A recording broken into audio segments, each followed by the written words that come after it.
Um jovem general, cujo seu nascimento mudaria o destino não só de Roma, mas de todo o mundo. Cipião Africano, o Aníbal romano, o homem responsável por derrotar o maior inimigo da história de Roma, sendo considerado por muitos o maior herói e general da história de Roma. A vida de Cipião Africano se iniciou em 236 a.C., quando nasceu. Era chamado de Públio Cornélio Cipião, descendente da importante família dos Cornélios Cipiões. Sua família era uma das principais famílias patrícias ainda existentes, e vários membros ocuparam consulados anteriormente, inclusive o bisavô e avô de Cipião, além de seu pai e seus tios. De acordo com uma lenda contada por Tito Livio, Cipião teria nascido, assim como Alexandre, o Grande, da união com uma grande serpente que se materializava no leito de sua mãe e que desaparecia sempre que ouvia a aproximação de alguém. Assim como a grande maioria dos importantes generais romanos, a infância de Cipião não é muito conhecida. A Segunda Guerra Púnica havia se iniciado em 218 a.C., quando o ultimato romano a Cartago exigindo que Aníbal se retirasse de Sagunto, na Espanha, foi rejeitado. O pai de Cipião era cônsul naquele ano, e o jovem Cipião obviamente seguiu seu pai, na tentativa de impedir a marcha de Aníbal para a Itália.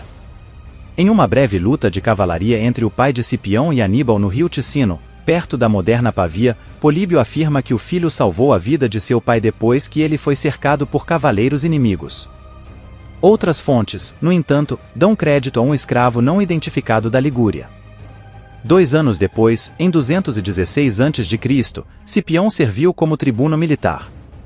Ele sobreviveu à desastrosa Batalha de Canas. Seu sogro, o cônsul Lúcio Emílio Paulo, foi morto e, após a batalha, Cipião reuniu sobreviventes em Canúzio. Conta a lenda que, ao saber que alguns políticos, entre eles um tal de Cecílio Metelo, estavam a ponto de entregarem Roma para Aníbal e os cartagineses, Cipião e seus aliados invadiram a reunião, e forçou todos eles sob a ponta da espada a jurar a Júpiter e a Tríade Capitolina que nunca abandonariam Roma. Felizmente, o Senado concordava com ele e não quis ouvir os argumentos sobre rendição, mesmo tendo que enfrentar as enormes perdas em Canas. Esta história é provavelmente uma invenção tardia, pois não aparece em Políbio. Aproximadamente 1 em cada 5 romanos em idade militar já havia sido morto pela invasão de Aníbal. Em 213 a.C., Cipião foi eleito curule edil, e serviu ao lado de seu primo, Marco Cornélio Cetego. Um dos tribunos da plebe contestou sua candidatura, alegando que ele ainda não havia atingido a idade mínima, mas os eleitores apoiaram tão fortemente Cipião, que o tribuno desistiu.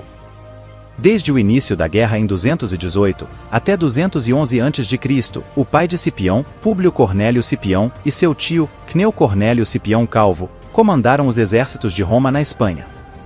Eles até conseguiram algum progresso, principalmente quando os cartagineses foram forçados a retirar uma parte considerável de suas forças para acabar com a revolta de Sífax, da Numídia. Durante 7 anos os irmãos conseguiram estender o controle romano profundamente no território cartaginês. Entretanto, o desastre aconteceria em 211 a.C., quando os irmãos cometeram o erro de dividirem suas forças para atacar 3 exércitos cartagineses separados, onde terminaram sendo derrotados. Os 2 irmãos caíram em batalhas separadas contra os cartagineses, que eram liderados por Asdrúbal Barca, Magão Barca e Asdrúbal Giscão. Os 2 Barcas eram irmãos de Aníbal. Caio Cláudio Nero foi enviado para conter a situação. Entretanto, em 210, a Assembleia elegeu o jovem Cipião para assumir o comando. Dar o comando a Cipião foi um ato extraordinário, já que até então ele nunca havia exercido um cargo de pretor ou consulado, mesmo assim recebeu o Imperium Proconsule, assumindo o comando em sua chegada à Espanha no início do outono. Ele foi o primeiro romano a receber o Imperium Proconsular sem ter exercido um cargo consular. O jovem Cipião foi rapidamente para a Espanha, juntamente com 10.000 reforços, e foi acompanhado por outro comandante, Marco Júnior Silano, que logo assumiu o comando de um exército. O jovem Cipião esperava derrotar cada exército cartaginês decisivamente. Em 209 a.C., podemos ver a primeira grande campanha de Cipião. Ele cercou Nova Cartago, que era um importante centro logístico cartaginês, e tinha grande importância estratégica. Na batalha, ele conseguiu capturar a cidade com uma estratégia incrível. através da lagoa ao norte da cidade quando a maré estava baixa, os homens de Cipião conseguiram subir as muralhas. Cipião fez com que suas tropas acreditassem que o deus Netuno havia aparecido para ele em visões, prometendo ajuda, e isso motivou muito os romanos. Invadindo a cidade rapidamente, e com muita dificuldade para diferenciar combatentes e civis, Cipião ordenou que seus homens massacrassem tudo o que encontrassem e saqueassem quaisquer estruturas. Políbio acreditava que o massacre aconteceu com a intenção de aterrorizar a população espanhola, para que se rendesse rapidamente, e diz que os romanos foram tão meticulosos, que cortaram até mesmo os cães e outros animais ao meio. Cipião forçou a rendição de Magão, e rapidamente mudou de tom, poupando os cidadãos restantes e escravizando apenas os não-cidadãos da cidade. Ele então levou os 300 reféns espanhóis sob sua custódia, dando-lhes presentes, garantindo a segurança deles e de suas famílias, e prometendo-lhes liberdade se suas respectivas comunidades se aliassem a Roma. Após a batalha, várias tribos espanholas se aliaram aos romanos. Em 208 a.C., Cipião lutou contra Asdrúbal na Batalha de Bécula. Mesmo Cipião saindo vitorioso, a batalha foi indecisa, e Asdrúbal escapou para o norte com a maior parte de seu exército, através dos Pirineus rumo à Itália, onde chegaram em 207, e foram finalmente derrotados na Batalha do Metauro, com o exército destruído e Asdrúbal morto. Cipião conseguiu várias vitórias, conquistando algumas cidades na Espanha. Outros comandantes romanos também capturaram outras cidades na Espanha, incluindo Astapa, onde os habitantes cometeram suicídio em massa. Rumores falsos sobre a morte de Cipião por doença se espalharam, e após reprimir as revoltas das tribos espanholas por esse motivo, ele partiu para a África, onde pretendia se aliar a Sífax e com Massinissa. Sífax jurou lealdade, no entanto ele traiu os romanos e se aliou aos cartagineses. Massinissa, entretanto, juntou-se aos romanos. Enquanto isso, Gade se rendeu aos romanos. Em 206 a.C., Cipião fundou a cidade de Itálica, que mais tarde se tornou o local de nascimento dos imperadores Trajano, Adriano e Teodósio I. Com a vitória assegurada em toda a península, Cipião retornou a Roma para concorrer ao consulado de 205, deixando Lúcio Cornélio Lentulus e Lúcio Manlio Acidino no comando. De acordo com Tito Livio, teve um triunfo negado. Cipião foi eleito por unanimidade para o consulado de 205 a.C., em meio a muito entusiasmo. Ele tinha apenas 31 anos, e ainda era tecnicamente jovem demais para ser cônsul. Quando Cipião assumiu o cargo, ele exigiu que o Senado lhe atribuísse a província de África, e ameaçou levar o assunto às assembleias populares se isto fosse recusado. Apesar da feroz oposição do príncipe do Senado, Quinto Fábio Máximo, o Senado cedeu à sua pressão e ele recebeu a Sicília com permissão para cruzar para a África, se desejasse. Muitos acreditam que a oposição de Fábio pode ter sido relacionada ao ciúme, devido à grande popularidade de Cipião, ou devido ao medo de uma campanha fracassada na África. O Senado não concedeu nenhum soldado adicional a Cipião, levando-o a recrutar um exército de voluntários. Lívio relata que de seus apoiadores na Itália, ele reuniu cerca de 30 navios de guerra e 7.000 homens. Cipião passou a maior parte de seu consulado preparando suas tropas na Sicília para a invasão da África. Em 205 a.C., ele cruzou com seus homens para a África e sitiou Útica, antes de se retirar e iniciar negociações duvidosas com os cartagineses. Durante essas falsas negociações, Cipião mapeou os campos inimigos e lançou um ataque noturno, onde teve sucesso em destruir e matar muitos inimigos. Os dois exércitos lutaram na Batalha das Grandes Planícies, onde os romanos conseguiram uma decisiva vitória. Cipião capturou Sífax e restaurou Massinissa ao trono da Numídia. Os cartagineses não tiveram outra escolha após essa derrota, e logo chamaram de volta seus generais, Aníbal e Mago, que estavam na Itália, lançando sua frota contra a de Cipião para cortar suas linhas de abastecimento. Cipião foi levado a uma batalha naval perto de Útica, mas conseguiu evitar o desastre, perdendo cerca de 60 navios de transporte. Outra negociação de paz ocorreu, com os cartagineses eventualmente concordando em abandonar todas as reivindicações territoriais no Mediterrâneo e além, limitar seus direitos de expansão na África, reconhecer o reino de Massinissa, desistir de todos os seus navios, exceto 20, e pagar uma indenização de guerra. No entanto, durante as negociações, os cartagineses, sofrendo de fome, atacaram um comboio de alimentos romano. Cipião enviou embaixadores para protestar o roubo, mas os cartagineses, já contando com a iminente chegada de Aníbal, os dispensaram sem resposta e os emboscaram no caminho de volta. Em meio a novas tentativas de removê-lo do comando, um dos cônsules de 203 a.C., Cneu Servilio Cepião, tentou substituir Cipião, para ganhar a glória pelo golpe final contra Cartago. Os cônsules de 202 cobiçavam o comando africano pela mesma razão. Cipião recusou os termos de paz em uma negociação com Aníbal em 202 a.C. Com o apoio da cavalaria númida de Masinissa, a importante Batalha de Zama foi travada. A grande vitória de Cipião em Zama contra Aníbal traria o fim da guerra e o início dos tratados de paz, de uma guerra que já durava quase 20 anos. Em 201, Cipião permaneceu na África para concluir as negociações, que viram o território de Cartago mantido no status quo ante bellum, que era o estado em que as coisas estavam antes da guerra. Cartago deveria devolver aos romanos todos os bens e pessoas capturadas. Todas as triremes cartaginesas deveriam ser desarmadas, mantendo apenas 10. Cartago também deveria pedir permissão romana para fazer qualquer guerra. O território de Massinissa na Numídia seria reconhecida, e uma indenização de guerra de 10.000 talentos seria paga durante os 50 anos seguintes. Embora o cônsul de 201, Cneu Cornélio Lentulus, tenha ido contra a paz, com a intenção de continuar a guerra no lugar de Cipião, os termos de paz foram ratificados pela Assembleia em Roma, encerrando definitivamente a guerra. Em seu retorno, Cipião celebrou um triunfo por sua vitória contra Aníbal, os cartagineses e Sífax. Foi lá que ele ganhou o agnômide africano, por suas vitórias. Embora Cipião estivesse com apenas 30 e poucos anos, ele estava acima de qualquer outro romano de sua época. Sua fama se espalhou muito, causando a inveja no coração de muitos romanos que já o odiavam. Ao retornar, ele depositou centenas de milhares de libras de prata no tesouro romano e distribuiu riquezas aos seus soldados.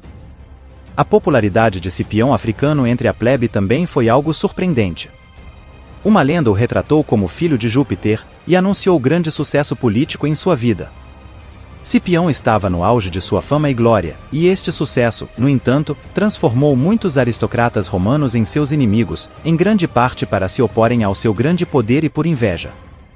Mesmo durante seu consulado, Fábio Máximo e outros se opuseram a ele, especialmente depois que circularam histórias de que ele foi saudado como rei e deus na Espanha. Seu papel pretendido na política romana, entretanto, permaneceu tradicional. Cipião africano agora precisaria se preocupar não apenas com os inimigos externos de Roma, mas principalmente com os próprios romanos, que tentariam de tudo para acabar com o poder e fama de Cipião. A Batalha de Zama havia sido a maior vitória de Roma, e graças a isso, Cipião africano havia se tornado o grande herói romano, ao derrotar o maior inimigo da história romana, Aníbal Barca. Agora com tanta fama e prestígio, várias pessoas o invejariam, e tentariam de toda forma acabar com sua moral. Em 199 a.C., Cipião seria eleito censor, ao lado de Públio Hélio Peto, um importante aliado. No mesmo ano Cipião foi príncipe do Senado. Segundo o historiador Howard Reis Coulthard, a posição política de Cipião entraria em declínio a partir daí, apesar de que alguns historiadores discordam dessa afirmação, já que em 194 ele seria eleito para o consulado, ao lado de Tibério Sempronio Longo. Cipião sabia do perigo que Antíoco III do Império Seleucida representava aos romanos e a estabilidade do Mediterrâneo Oriental, principalmente após ele aceitar Aníbal Barca como seu aliado. Mesmo avisando sobre os perigos e tentando aumentar o poder romano no Egeu, Cipião não foi escutado. Cipião lutou contra os boios e lígures no norte da Itália, inimigos que Roma estava lutando desde 201 a.C. Cipião deixou seu cocônsul, Tibério Sempronio Longo, tomar frente na guerra, e retornou a Roma para realizar as eleições consulares. Em 193 a.C., Cipião teria participado de duas embaixadas. A primeira foi para a África, onde foi um dos 3 enviados para arbitrar uma disputa fronteiriça entre Cartago e Masinissa. A comissão deixou o assunto indeciso, possivelmente de propósito.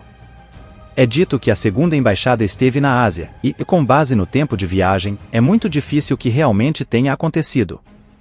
Durante a suposta embaixada, é dito que Cipião discutiu com Aníbal sobre quais foram os melhores generais da história. As palavras trocadas entre Cipião e Aníbal são famosas. Cipião perguntou quem era o maior general de todos os tempos, e o cartaginês respondeu que foi Alexandre Magno. Cipião então lhe pede que indique o segundo melhor, e Aníbal responde que foi Pirro. Insistindo, Cipião lhe pergunta quem teria sido o terceiro, e finalmente Aníbal afirma que foi ele próprio. Então, Cipião pergunta-lhe o que ele teria respondido se ele o tivesse derrotado em Zama, e Aníbal responde que, neste caso, teria posto a si mesmo antes de Alexandre, antes de Pirro e antes de qualquer outro. Em 192 a.C., Roma declarou guerra a Antíoco, que, depois de uma guerra fria com os romanos desde o final da Segunda Guerra Macedônia, até 193, tinha invadido a Grécia. A invasão de Antíoco na Grécia foi recebida com pouco entusiasmo pelos habitantes locais, que foram bem tratados num sistema pacífico e amplamente aberto após a proclamação romana da liberdade grega. O fato de Antíoco querer tomar a Grécia à força, obviamente fez com que sua campanha não tivesse apoio dos gregos, que gostavam de viver de forma pacífica sob a influência romana. Em 191, o cônsul Mânio Acílio Glabrião derrotou Antíoco na Batalha de Termópilas. Após a derrota, Antíoco teve que cruzar o Egeu até Éfeso 6 meses após o início da guerra. O cônsul de 190 a.C. era o irmão de Cipião africano, Lúcio Cornélio Cipião, que foi escolhido pelo Senado para a Grécia, com permissão para cruzar para a Ásia, onde ficaria conhecido como Asiático. Ele nomeou seu irmão mais velho, Cipião africano, como um de seus legados. Durante a campanha, os exércitos e frotas romanas rapidamente dominaram as defesas de Antíoco, forçando-o a recuar do Helesponto e Abidos. Em outubro de 190 a.C., os dois irmãos conseguiram colocar seu exército permanentemente na Ásia Menor. O grande Antíoco ofereceu a paz, uma indenização de guerra para cobrir metade do custo da guerra, e o abandono de suas reivindicações sobre várias cidades, mas os Cipiões rejeitaram, pois eles queriam aproveitar a guerra para remodelar em seu benefício o equilíbrio de poder do Egeu. Eles responderam exigindo que Antíoco cedesse todo o território às montanhas Taurus e pagasse uma indenização que cobrisse todo o custo da guerra. As exigências eram tão extremas que Antíoco imediatamente cancelou as negociações. Em meio a isso, o almirante Caio Lívio, filho de Marco Lívio Salinador, o vencedor da Batalha do Metauro, conquistou o domínio dos mares, derrotando primeiro as tropas de Aníbal na batalha naval e, depois, as de Antíoco. O embate decisivo ocorreria na Batalha de Magnésia, no final de 190, onde as forças de Antíoco enfrentaram os romanos em Magnésia. Embora superassem em número os romanos e aliados em pelo menos 2-1, o exército de Antíoco de cerca de 70.000 homens foi derrotado decisivamente. Historiadores antigos diziam que os romanos tinham 30.000 combatentes, enquanto Antíoco teria 70.000. Já as fontes modernas dizem que ambos os exércitos tinham cerca de 50.000 homens, além de elefantes de guerras para ambos os lados. Pouco antes de Magnésia, Antíoco havia oferecido a Cipião africano um suborno para garantir termos de paz favoráveis, o que foi rejeitado por Africano. O crédito pela vitória foi para Cipião asiático, o herói romano na Ásia. Nem Cipião africano e nem Aníbal Barca tiveram papéis importantes nesta batalha, onde Antíoco III e Cipião asiático ficaram com todo o crédito. Os termos de paz que foram apresentados eram bem parecidos com o que os romanos desejavam antes da batalha. Após a vitória romana, Antíoco III viu-se obrigado a assinar a Paz de Apameia, onde foi obrigado a pagar uma enorme indenização de guerra de 15.000 talentos, com a renúncia de importantes territórios na Ásia Menor. Os Montes Tauros tornaram-se a nova fronteira. A armada seleucida também se viu limitada pelos tratados. O tratado seria o começo da decadência do Império Seleucida. Com tantos generais romanos obtendo grandes sucessos, a década de 190 a.C. viu o ressurgimento de tentativas da elite aristocrática de impor limites às ambições individuais. O retorno dos Cipiões a Roma viu as reivindicações sobre o triunfo de Lúcio Cipião serem contestadas. Os críticos diziam que os Cipiões estavam lutando contra um inimigo fraco e que a guerra havia realmente sido vencida um ano antes nas Termópilas. Seu triunfo, no entanto, foi aprovado mesmo assim. A tentativa de Cipião Asiático de obter do Senado uma prorrogação para supervisionar a colonização da Ásia também foi rejeitada.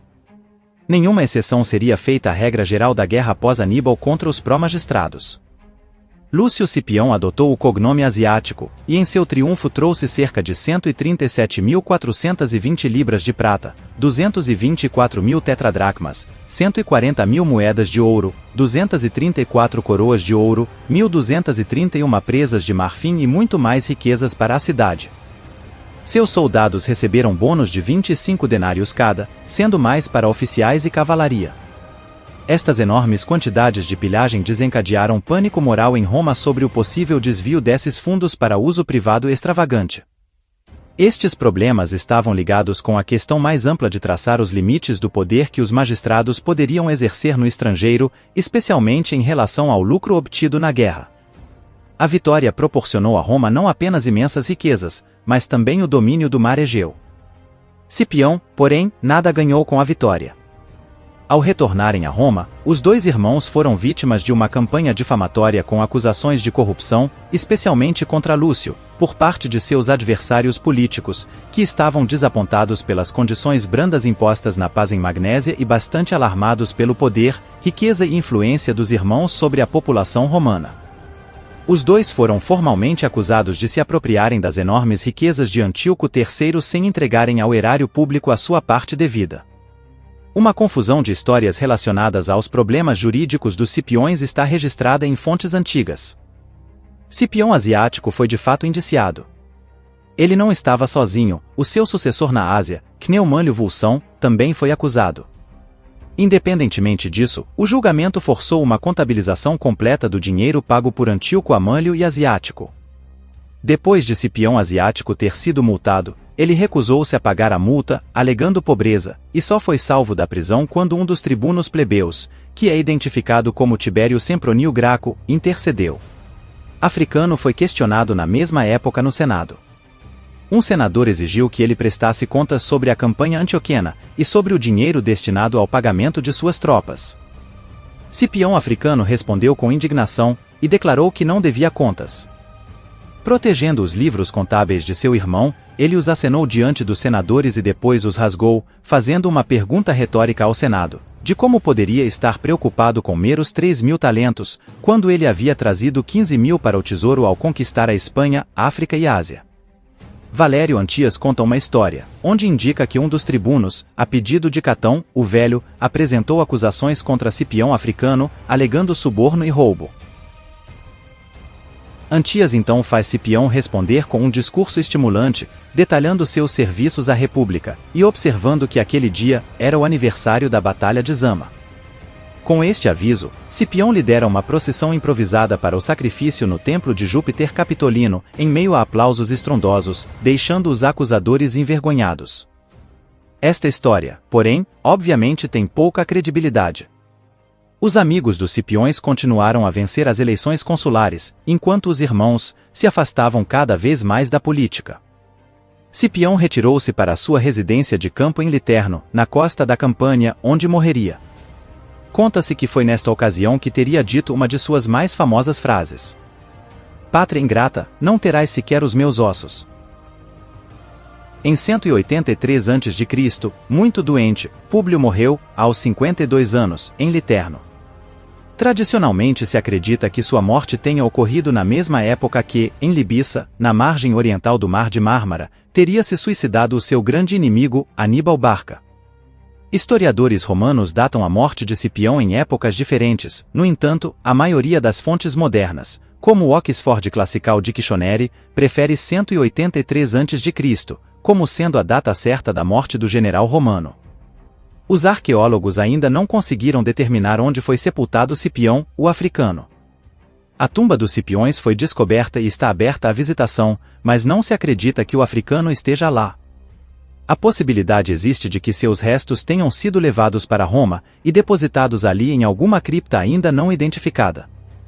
Lívio afirma que as estátuas de Cipião, o africano, Lúcio Cipião Asiático, e do poeta Ênio, amigo da família, estavam na tumba quando ele a visitou, mas Sêneca, depois de mudar-se para a vila em Literno, que pertencia a Cipião, diz o seguinte: Reverenciei seu espírito e um altar que estou inclinado a acreditar que é o túmulo do grande guerreiro. Isto sugere que se sabia que Cipião não estava enterrado em Roma. Em vida, Cipião casou-se com Emília Tércia, filha do cônsul Lúcio Emílio Paulo, que caiu em Canas. O casamento de Cipião foi frutífero. Eles tiveram 3 filhos. Cneo Cornélio Cipião, que se tornou pretor em 177, Lúcio Cornélio Cipião, que se tornou pretor em 174, e Públio Cornélio Cipião, que foi empossado no cargo em 180 a.C. Cipião Africano e Emília também tiveram 2 filhas. As 2 moças foram chamadas de Cornélia. A mais jovem Cornélia casou-se com Tibério Sempronio Graco, e tornou-se mãe dos famosos irmãos Gracos, Tibério Graco e Caio Graco. Cipião era um homem de grande intelecto e cultura, que falava e lia grego. Escreveu suas próprias memórias em grego e se tornou conhecido por introduzir a moda do rosto barbeado entre os romanos, seguindo o exemplo de Alexandre, o Grande, em vez de usar a barba. A moda criada por Cipião durou até a época do imperador Adriano em 117 d.C., depois foi revivida por Constantino, o Grande, no IV século, e durou até o reinado do imperador Focas, no VII século, que novamente introduziu o uso da barba entre os imperadores romanos. É dito que Cipião era um grande orador, autoconfiante e justo. Com seus oponentes políticos, ele era muitas vezes duro e arrogante, mas com os outros era gracioso e solidário. Cipião frequentemente visitava o templo de Júpiter e fazia oferendas lá. Havia a crença de que ele era um favorito especial do céu, e se comunicava com os deuses. É bem possível que ele próprio compartilhasse dessa crença. A força desta crença é evidente, mesmo uma geração depois, quando o seu neto adotivo, Públio Emiliano Cipião, foi eleito para o cargo de tribuno. Sua ascensão foi espetacular e cartas deixadas por soldados sob seu comando na Espanha mostram que eles acreditavam que ele possuía as mesmas habilidades de seu avô. O historiador romano Valério Máximo, escrevendo no século I d.C., alegou que Cipião Africano tinha uma queda por mulheres bonitas, e sabendo disso, alguns de seus soldados presentearam-no com uma bela jovem capturada em Nova Cartago. A mulher era noiva de um importante chefe ibérico, e Cipião optou por agir como um general, e não como um soldado comum para devolvê-la intacta ao seu noivo. Metelo Cipião, descendente de Cipião, comandou legiões contra Júlio César na África até sua derrota na Batalha de Tapso em 49 a.C. A superstição popular era que apenas um Cipião poderia vencer uma batalha na África, então Júlio César designou um parente distante de Metelo para sua equipe, a fim de dizer que ele também tinha um Cipião lutando por ele. Cipião foi o primeiro general romano a expandir os territórios romanos fora da Itália e ilhas ao redor do continente italiano. Ele conquistou o território cartaginês da Península Ibérica para Roma, embora as 2 províncias ibéricas não tenham sido totalmente pacificadas durante alguns séculos. A derrota de Aníbal em Zama abriu caminho para a eventual destruição de Cartago em 146 a.C. Por ser um general bem-sucedido que exigia terras para seus soldados, Cipião pode ter aberto o caminho para generais posteriores como Caio Mário e Júlio César. Ao contrário de Mário ou César, porém, ele não procurou usar o seu carisma e reputação para enfraquecer a República. A verdadeira medida do caráter de Cipião a este respeito, talvez possa ser vista pelo seu comportamento pouco depois de regressar triunfalmente da África para uma Roma agradecida. Cipião recusou-se a aceitar as exigências para que ele se tornasse cônsul e ditador perpétuo. Por seu autocontrole ao colocar o bem da República à frente de seu próprio ganho, Cipião foi elogiado por Tito Livio por mostrar uma grandeza mental incomum, um exemplo que não foi seguido por Mário, Sila ou César, que colocavam sua ambição à frente da República. Os parentes de Cipião continuaram a dominar a República por algumas gerações. Essa dominação chegou ao fim nos tumultos entre os irmãos Graco, que eram seus netos. Os irmãos Graco defenderam a redistribuição de terras a fim de aumentar as fileiras de potenciais soldados romanos, uma vez que os soldados romanos precisavam possuir terras para serem autorizados a servir nas legiões e o número de proprietários de terras romanos estava diminuindo.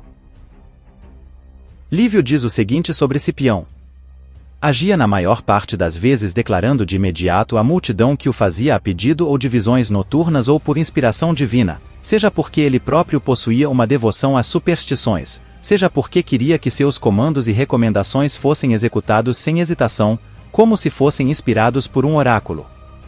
Para isso ele, desde o princípio, preparou as mentes dos romanos, desde quando assumiu a toga viril, pois não realizava nenhum ato, público ou privado, sem antes visitar o Capitólio. Entrava no templo de Júpiter, sentava-se sozinho meditando e saía logo em seguida. Esse hábito, que manteve por toda a vida, criou a crença que Cipião fosse da linhagem dos deuses. Políbio, ao descrever seu caráter e seu comportamento, conta que ele era o homem romano mais famoso que já existira, embora muitos tivessem deixado uma descrição dele que era tudo menos verdadeira. Muitos historiadores o representaram como um homem afortunado, que teve sucesso na maior parte das ocasiões e sobretudo de maneira inesperada e fortuita. Políbio afirma ainda que Cipião era uma pessoa extremamente pensativa e dotada de grande inteligência, e acrescenta: na minha opinião, Públio tinha caráter e uma conduta muito similar à do legislador espartano Licurgo. Não devemos acreditar que Públio entregou à sua própria pátria um império, como fez, guiado por sugestões de sonhos e presságios. Pelo contrário, uma vez que ambos acreditavam que a maior parte dos homens não aceitava com facilidade o que é extraordinário e teve a coragem de enfrentar os perigos sem o consentimento dos deuses, Públio garantiu que os homens sob seu comando fossem os mais corajosos e prontos para enfrentar os riscos de uma guerra, convencendo-os de que seus planos teriam sido inspirados pelos deuses. Políbio estava, porém, em desacordo com os historiadores que creditavam o sucesso de Públio, como a conquista de Nova Cartago, não tanto às suas próprias ações, mas sim ao favorecimento dos deuses e da fortuna. E aqui encerramos nosso capítulo sobre Cipião Africano. Podemos concluir que Cipião foi um grande general, que mesmo muito jovem, em uma república que estava quase destruída devido às vitórias de Aníbal, ainda conseguiu concluir sua rápida ascensão, derrotando o maior inimigo da história de Roma. O mais interessante de tudo é que mesmo com um poder gigante e o apoio do povo, Cipião jamais pensou em tomar o controle total de Roma, assim como Sila, Mário e César fariam mais tarde. Por essas grandes virtudes e vitórias militares, ele é considerado por muitos o maior general da história de Roma. A Batalha de Zama foi a virada na história romana, onde eles finalmente superariam seu maior inimigo, Cartago, e teriam o caminho livre para a ascensão sobre todo o Mediterrâneo. Não há dúvidas de que se os romanos tivessem perdido a guerra contra Cartago, Aníbal provavelmente não deixaria sobrar nada dos romanos para contar a história, e o Império Cartaginês é que seria o protagonista do Mediterrâneo, rivalizando com as potências helênicas. Infelizmente a inveja fez com que ambos os irmãos, Públio e Lúcio, fossem traídos por alguns romanos, que não suportavam que uma família estivesse fazendo tanto sucesso e obtendo tantas glórias. A partir daquele momento, e as vitórias dos irmãos Cipiões, a República Romana chegou a um poder sem precedentes, onde agora sua ascensão continuaria por muito tempo, levando sua influência por todo o Mediterrâneo e além.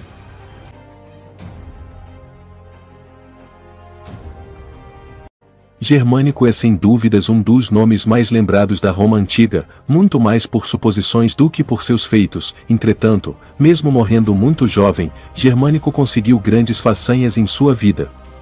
Hoje iremos conhecer a história do melhor imperador que Roma não teve. Germânico nasceu em Roma no ano 15 a.C. Germânico era filho do general Nero Cláudio Druso, filho da imperatriz Lívia Drusa, terceira esposa do imperador Augusto, e sua mãe era Antônia, a jovem, a filha mais nova do triunviro Marco Antônio, e Otávia menor, irmã de Augusto. Lívia era sua irmã mais nova, e o futuro imperador Cláudio era seu irmão mais novo.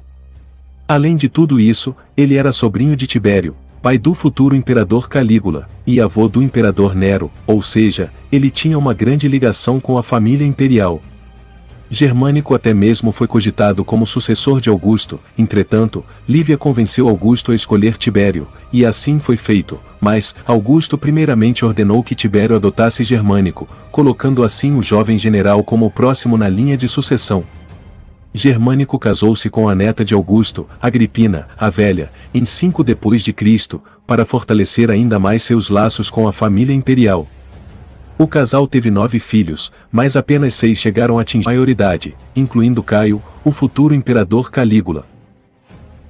Germânico tornou-se questor em 7 d.C., 4 anos antes da idade legal de 25. Ele foi enviado para Ilírico no mesmo ano para ajudar Tibério a reprimir uma rebelião dos Panônios e Dálmatas. Germânico levou consigo um exército de cidadãos alistados e escravos libertados comprados de seus antigos mestres para reforçar o exército de Tibério estacionado em Sicília, sua base de operações. No final do ano, chegaram reforços adicionais, 3 legiões da Mésia comandadas por Aulo Cecina Severo, e 2 legiões com cavalaria trácia e tropas auxiliares da Anatólia comandadas por Silvano.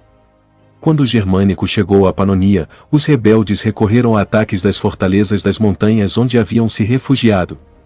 Como as legiões romanas não foram tão eficazes no combate a essa tática, Tibério desdobrou suas forças auxiliares e dividiu seu exército em pequenos destacamentos, permitindo-lhes cobrir mais lugares, e conduzir uma guerra de atrito contra os rebeldes em suas fortes posições defensivas.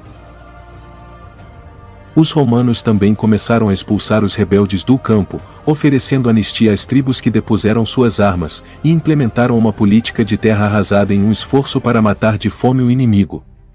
Durante este período, os destacamentos de Germânico estavam em ação contra a tribo dos Masaí, que acabou sendo derrotada. A posição dos rebeldes entrou em colapso em 8 d.C., quando um de seus comandantes, Bato, o Breuciano, entregou seu líder Paines aos romanos e rendeu seu povo em troca de anistia. Isso ajudou para que a tribo se dividisse, ficando mais fácil para que os romanos conseguissem a vitória, mesmo sem precisar lutar nenhuma batalha. A pacificação dos Breuci, com sua grande população e recursos, foi uma vitória significativa para os romanos, que seriam reforçados por 8 coortes de auxiliares Breuci no final da guerra. Bato, o de Zitiata, um outro comandante Breuci, retirou-se da Panonia para a Dalmácia, onde ocupou as montanhas da Bósnia e começou a realizar contra-ataques, provavelmente contra os povos que se aliaram aos romanos. No final do ano, Tibério deixou Lépido no comando de Cícia, e Silvano em Sirmio. As forças romanas tomaram a iniciativa em 9 d.C. e invadiram a Dalmácia. Tibério dividiu suas forças em 3 divisões, uma sob Silvano, que avançou para sudeste de Sirmio, outro comandado por Lépido, que avançou para noroeste ao longo do vale de Una de Cícia em direção a Burnum, e a terceira liderada por Tibério e Germânico no interior da Dalmácia. As divisões sob Lépido e Silvano praticamente exterminaram os rebeldes em suas fortalezas nas montanhas. As forças romanas capturaram muitas cidades, e as comandadas por Germânico tomaram Raetinum. As forças romanas sob Tibério e Germânico perseguiram Bato até a fortaleza de Andrécio, perto de Salona, aonde iniciaram um cerco. Quando ficou claro que Bato não se renderia, Tibério atacou a fortaleza e o capturou. Enquanto Tibério negociava os termos da rendição, Germânico foi enviado em uma expedição punitiva pelo território ao redor, durante a qual forçou a rendição da cidade fortificada de Arduba, e das cidades vizinhas. Ele então enviou um deputado para subjugar os distritos restantes e retornou a Tibério. Depois de um início distinto em sua carreira militar, Germânico retornou a Roma no final do ano 9, para anunciar pessoalmente sua vitória. Ele foi homenageado com uma insígnia triunfal e o posto de pretor. Ele também recebeu permissão para ser candidato a cônsul antes do tempo regular e o direito de falar primeiro no Senado depois dos cônsules. De acordo com Cássio Dio, Germânico foi um questor popular por ter atuado como um defensor do povo diante de Augusto e de outros juízes. Em 9 d.C., 3 legiões romanas comandadas por Varo foram destruídas por uma coalizão de tribos alemãs lideradas por Armínio na Batalha da Floresta de Teutoburgo. Como procônsul, Germânico foi enviado com Tibério para defender o império contra os alemães em 11 d.C. Os 2 generais cruzaram o Reno, fizeram várias incursões em território inimigo, e no início do outono, voltaram a cruzar o rio. As campanhas de Tibério e Germânico na Germânia nos anos 11 e 12, combinadas com uma aliança com a Federação Marcomânica de Maroboduo, impediram a coalizão alemã de cruzar o Reno e invadir a Gália e Itália. No inverno, Germânico retornou a Roma e foi nomeado cônsul para o ano de 12 depois de 5 mandatos como questor, e mesmo sem ter sido antes edil ou pretor. Ele dividiu o consulado com Caio Fonteio capitão. Ele continuou a defender os réus no tribunal durante seu consulado. Ele também conquistou popularidade ao ministrar os Jogos de Marte, como mencionado por Plínio, o Velho, em sua História Natural, na qual ele soltou 200 leões no circo máximo. Em 23 de outubro de 12, Tibério realizou um triunfo por sua vitória sobre os Panônios e Dálmatas, que ele havia adiado por causa da derrota de Varo na floresta de Teutoburgo. Ele foi acompanhado, entre seus outros generais, por Germânico, que obteve a insígnia triunfal. Ao contrário de seu irmão adotivo Druso, que não recebeu nenhum reconhecimento além de ser filho de um triunfador, Germânico desempenhou um papel importante na celebração e teve a oportunidade de exibir sua insígnia consular e ornamentos triunfais. Em 13 depois de Cristo, Augusto nomeou Germânico como comandante das forças no Reno, que totalizavam 8 legiões, e eram cerca de 1/3 da força militar total de Roma. No ano seguinte, em agosto, Augusto morreu, e em 17 de setembro o Senado se reuniu para confirmar Tibério como princeps. Naquele dia, o Senado também mandou uma delegação ao acampamento de Germânico para enviar suas condolências pela morte de seu avô, e conceder-lhe o imperium proconsular. Na Alemanha e no Ilírico, as legiões entraram em motim. Na Alemanha, as legiões em motim foram as do Baixo Reno sob Aulo Cecina Severo. O exército do Baixo Reno estava estacionado em quartéis de verão na fronteira dos Úbios. Eles não haviam recebido os bônus prometidos por Augusto, e quando ficou claro que uma resposta de Tibério não viria, eles se revoltaram. Germânico acalmaria as tropas na Germânia, e o filho de Tibério, Druso, as da Ilíria. O exército do Baixo Reno queria um aumento salarial, a redução de seu serviço para 16 anos, ao invés de 20 para mitigar as dificuldades de suas tarefas militares, e vingança contra os centuriões por sua crueldade. Depois que Germânico chegou, os soldados fizeram uma lista de suas queixas e tentaram proclamá-lo imperador. Suas maneiras abertas e afáveis o tornaram popular entre os soldados, mas ele permaneceu leal ao imperador.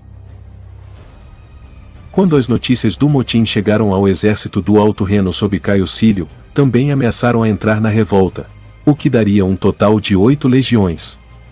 Uma reunião foi realizada para atender as demandas, e Germânico negociou um acordo. Após 20 anos de serviço, seria dada uma dispensa completa, mas após 16 anos o soldado ganharia uma imunidade de tarefas militares, o que os isentava da maioria das tarefas rotineiras no acampamento, como guarda, limpeza, cozinha, entre outros. A doação deixada por Augusto às tropas deveria ser dobrada e paga imediatamente. Para satisfazer a requisição prometida às legiões, Germânico as pagou do próprio bolso. Todas as 8 legiões receberam dinheiro, mesmo que não o exigissem. Ambos os exércitos do Baixo e do Alto Reno voltaram à ordem. Parecia prudente satisfazer os exércitos, mas Germânico deu um passo adiante. Em uma tentativa de garantir a lealdade de suas tropas, ele os liderou em um ataque contra os Marsos, um povo germânico no alto rio Ruar. Germânico massacrou as aldeias dos Marsos que encontrou e saqueou o território circundante.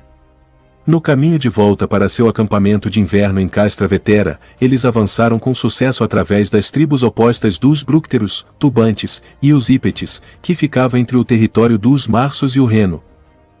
Em Roma, Tibério criou o Colégio dos Sodais Augustais para ministrar o culto a Augusto, e Germânico se tornou um membro.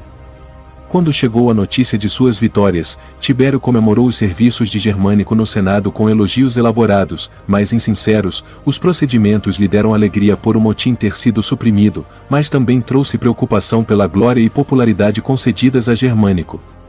O Senado, na ausência de Germânico, votou que ele deveria receber um triunfo. Nos 2 anos seguintes, ele liderou suas legiões através do Reno contra os alemães, onde enfrentariam as forças de Armínio e seus aliados. Tácito diz que o objetivo dessas campanhas era vingar a derrota de Varo na Batalha da Floresta de Teutoburgo, e não expandir o território romano. No início da primavera de 15, Germânico cruzou o Reno e atacou os Catos. Ele saqueou sua capital Matiuma, a moderna Maden, saqueou seu campo e depois retornou ao Reno. Em algum momento deste ano, ele recebeu a notícia de que Segestes estava preso pelas forças de Armínio, e precisava de ajuda. As tropas de Germânico libertaram Segestes, e capturaram sua filha, que estava grávida, a esposa de Armínio, Tusnelda.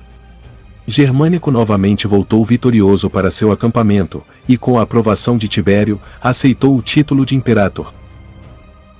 Armínio convocou sua tribo, os queruscos, e as tribos vizinhas para guerrear contra Roma. Germânico coordenou uma ofensiva terrestre e naval, com tropas marchando para o leste através do Reno, e navegando do Mar do Norte até o rio Enns para atacar os brúcteros e queruscos. As forças de Germânico passaram pelo território dos brúcteros, onde um general, Lúcio Stertínio, recuperou a águia perdida da 19ª Legião entre o equipamento dos brúcteros depois de derrotá-los em batalha. As divisões de Germânico encontraram-se ao norte e devastaram o campo entre o Enns e o Lippe, e penetraram na floresta de Teutoburgo, o local da famosa emboscada que massacrou os romanos de Varo.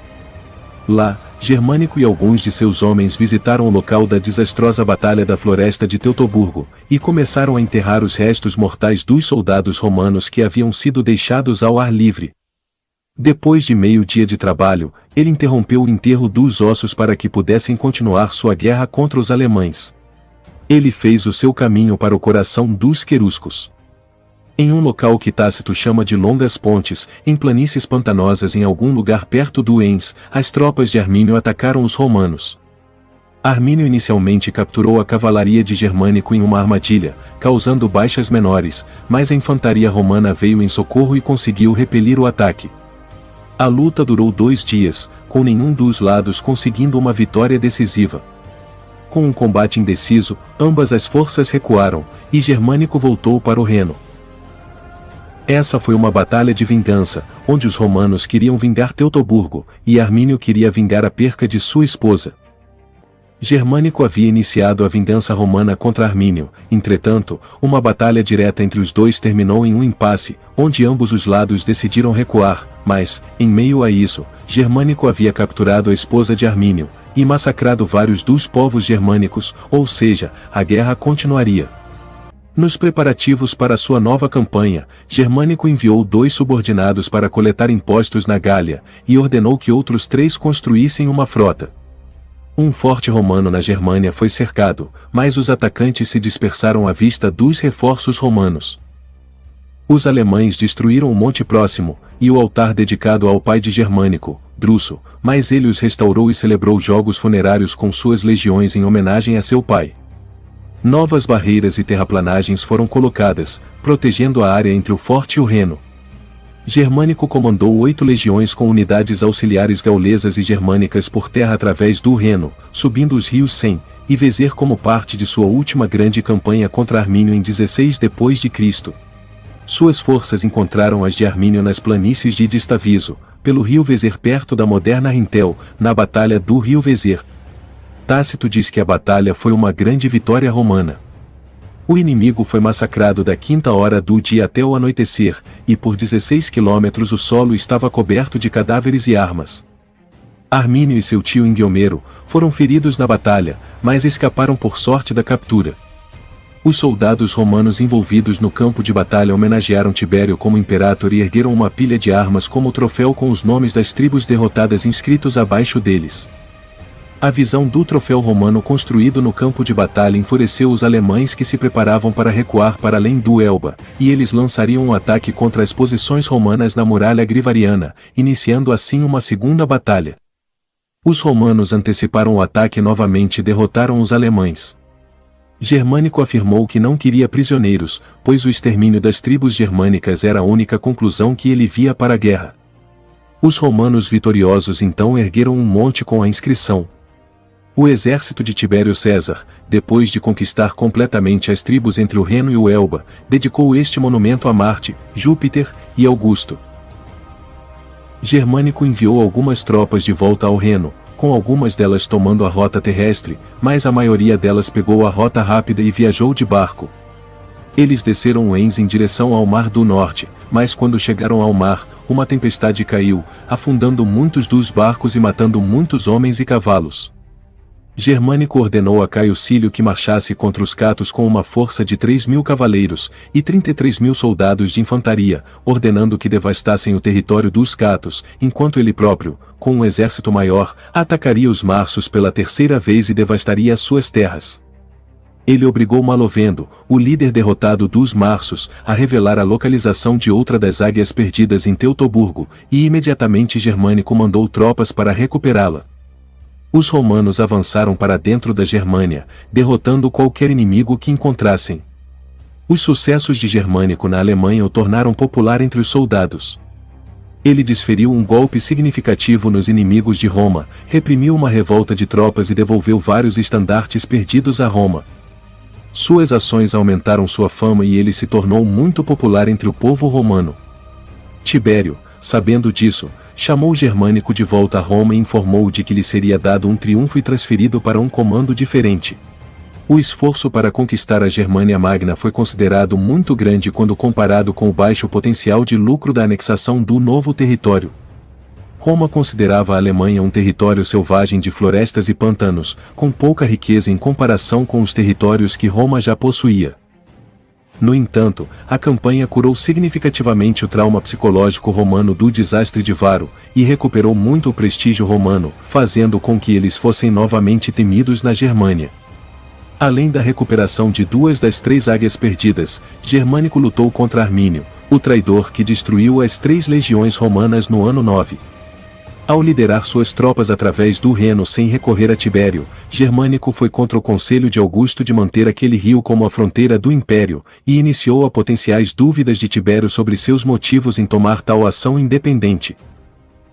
Este erro de julgamento político deu a Tibério razão para chamar controversamente seu sobrinho, talvez nem seja pelo baixo lucro de conquistar a Germânia, talvez fosse mais pelo ciúme e inveja de Tibério. Tácito atribuiu a lembrança ao ciúme de Tibério pela glória que Germânico havia adquirido, e com alguma amargura, afirma que Germânico poderia ter completado a conquista da Germânia se tivesse recebido total independência operacional. No início do ano 17 d.C., Germânico voltou à capital, e em 26 de maio celebrou um triunfo. Ele havia capturado alguns prisioneiros importantes, mas Armínio ainda estava foragido. No entanto, isso não tirou o espetáculo de seu triunfo. Um calendário quase contemporâneo marca 26 de maio como o dia em que Germânico César foi levado à cidade em triunfo, enquanto moedas emitidas sob seu filho Calígula o retratavam em uma carruagem triunfal, com uma inscrição: padrões recuperados, alemães derrotados. Seu triunfo incluiu um longo desfile de cativos, incluindo a esposa de Armínio, Tusnelda, e seu filho de 3 anos, entre outros das tribos germânicas derrotadas. A procissão exibia réplicas de montanhas, rios e batalhas, e a guerra foi considerada encerrada. Tibério deu dinheiro ao povo de Roma em nome de Germânico, e Germânico estava programado para ocupar o consulado no próximo ano com o imperador. Como resultado, no ano 18 Germânico recebeu a parte oriental do império, assim como Agripa e Tibério haviam recebido antes, quando eram sucessores do imperador. Após seu triunfo, Germânico foi enviado à Ásia para reorganizar as províncias e reinos ali, que estavam em tal desordem que a atenção foi considerada necessária para resolver as questões. Germânico recebeu o comando extraordinário sobre os outros governadores e comandantes da área que ele deveria operar. No entanto, Tibério havia substituído o governador da Síria por Cineu Calpurnio Pisão, que deveria ajudar Germânico, mas acabou se mostrando um problema. De acordo com Tácito, esta foi uma tentativa de separar Germânico de suas tropas leais e enfraquecer sua influência, mas o historiador Richard Elston diz que Tibério tinha poucos motivos para enfraquecer seu herdeiro. Germânico teve um ano agitado em 17. Ele restaurou um templo de Spis, a deusa da esperança, e supostamente ganhou uma corrida de bigas em nome de Tibério nos Jogos Olímpicos daquele ano. No entanto, Eusébio, nossa principal referência para isso, não nomeia Germânico, e Tácito também não faz referência a essa ocasião, que teria exigido que Germânico fizesse 2 viagens à Grécia em um ano. Além disso, não esperando para assumir seu consulado em Roma, ele partiu após seu triunfo, mas antes do final de 17. Ele navegou pela costa da Ilíria do Mar Adriático até a Grécia. Ele chegou a Nicópolis perto do local da Batalha de Áxio, onde assumiu seu segundo consulado em 18 de janeiro de 18 d.C. Ele visitou os locais associados a seu avô adotivo Augusto, e seu avô natural Marco Antônio, antes de cruzar o mar para Lesbos e depois para a Ásia Menor. Lá ele visitou o sítio de Troia e o oráculo de Apolo Claros perto de Colofon. Pisão partiu ao mesmo tempo que Germânico, mas viajou diretamente para Atenas e depois para Rhodes, onde ele e Germânico se encontrariam pela primeira vez. De lá, Pisão foi para a Síria, onde logo começou a substituir os oficiais por homens leais a ele, em uma tentativa de conquistar a lealdade de seus soldados. Em seguida, Germânico viajou pela Síria até a Armênia, onde instalou o rei Artaxias III como substituto de Vonones I, a quem Augusto havia deposto e colocado em prisão domiciliar a pedido do rei da Pártia, Artabano.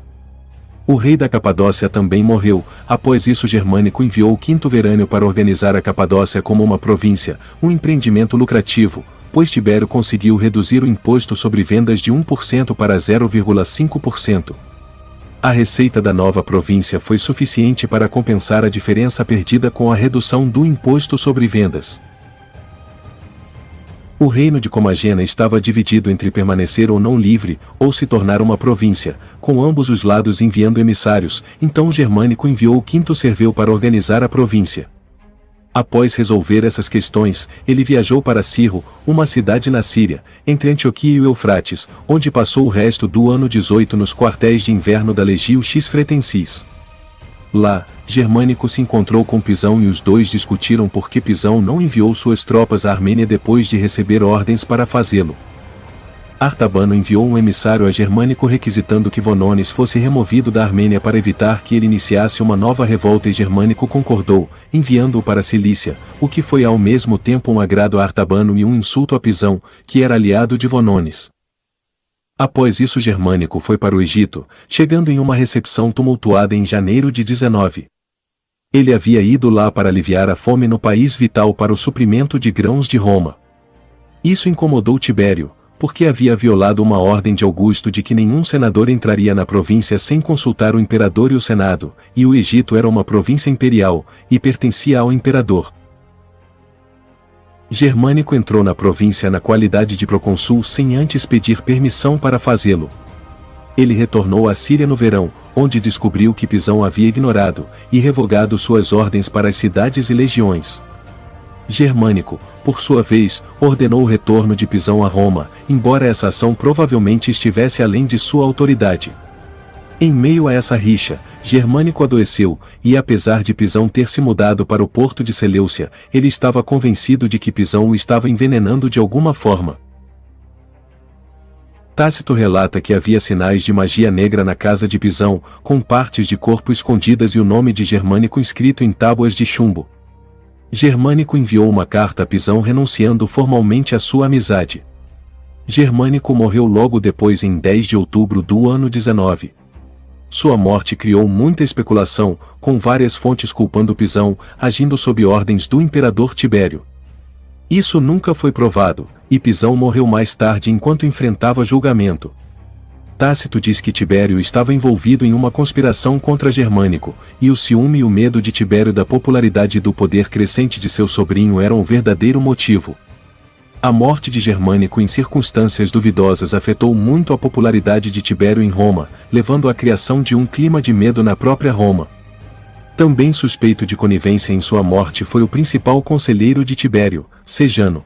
Quando Roma recebeu a notícia da morte de Germânico, o povo começou a observar um estado de emergência, antes que o Senado o declarasse oficialmente. Tácito diz que isso mostra a verdadeira dor que o povo de Roma sentiu, e isso também mostra que a essa altura o povo já sabia a maneira correta de comemorar os príncipes mortos sem um decreto de um magistrado. Em seu funeral, não havia estátuas de procissão de Germânico.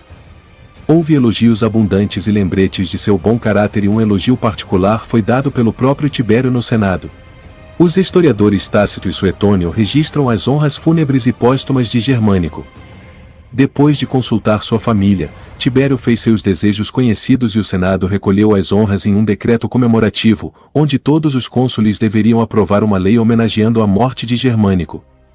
Arcos comemorativos foram construídos em sua homenagem e não apenas em Roma, mas na fronteira do Reno e na Ásia, onde ele governou em vida.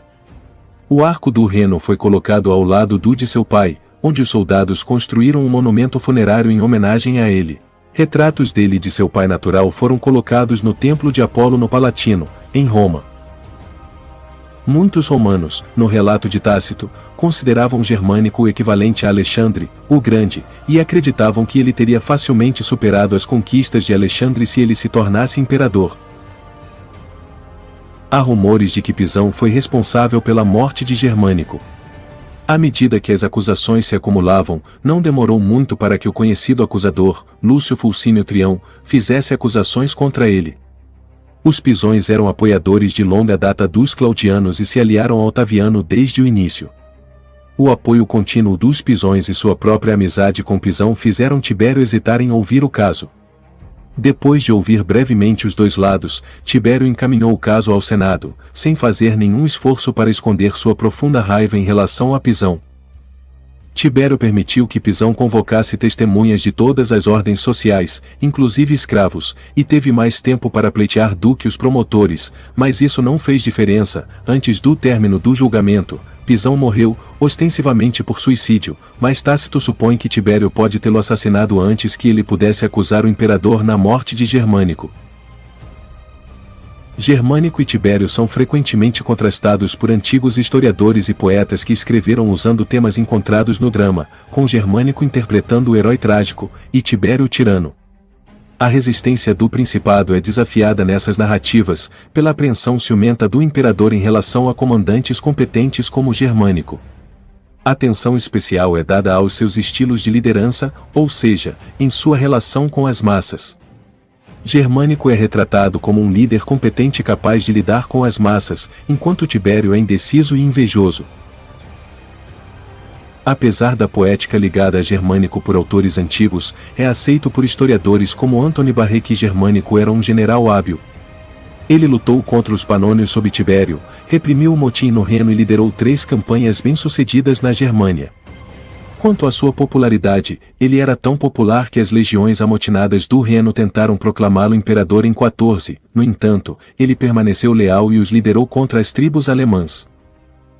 Tácito e Suetônio afirmam que Tibério estava com ciúmes da popularidade de Germânico, mas Barré sugere que sua afirmação pode ser contrariada pelo fato de que, após suas campanhas na Alemanha, Germânico recebeu o comando das províncias orientais, um sinal claro de que ele pretendia governar. De acordo com o precedente estabelecido por Augusto, Tácito descreveu Germânico como um bom general, gentil e moderado, dizendo que sua morte prematura havia tirado um grande governante de Roma. A morte de Germânico sem dúvidas foi um grande mistério, no qual nunca saberemos se foi realmente por causas naturais ou suicídio. O que sabemos é que ele era um grande general, e provavelmente teria sido um grande imperador.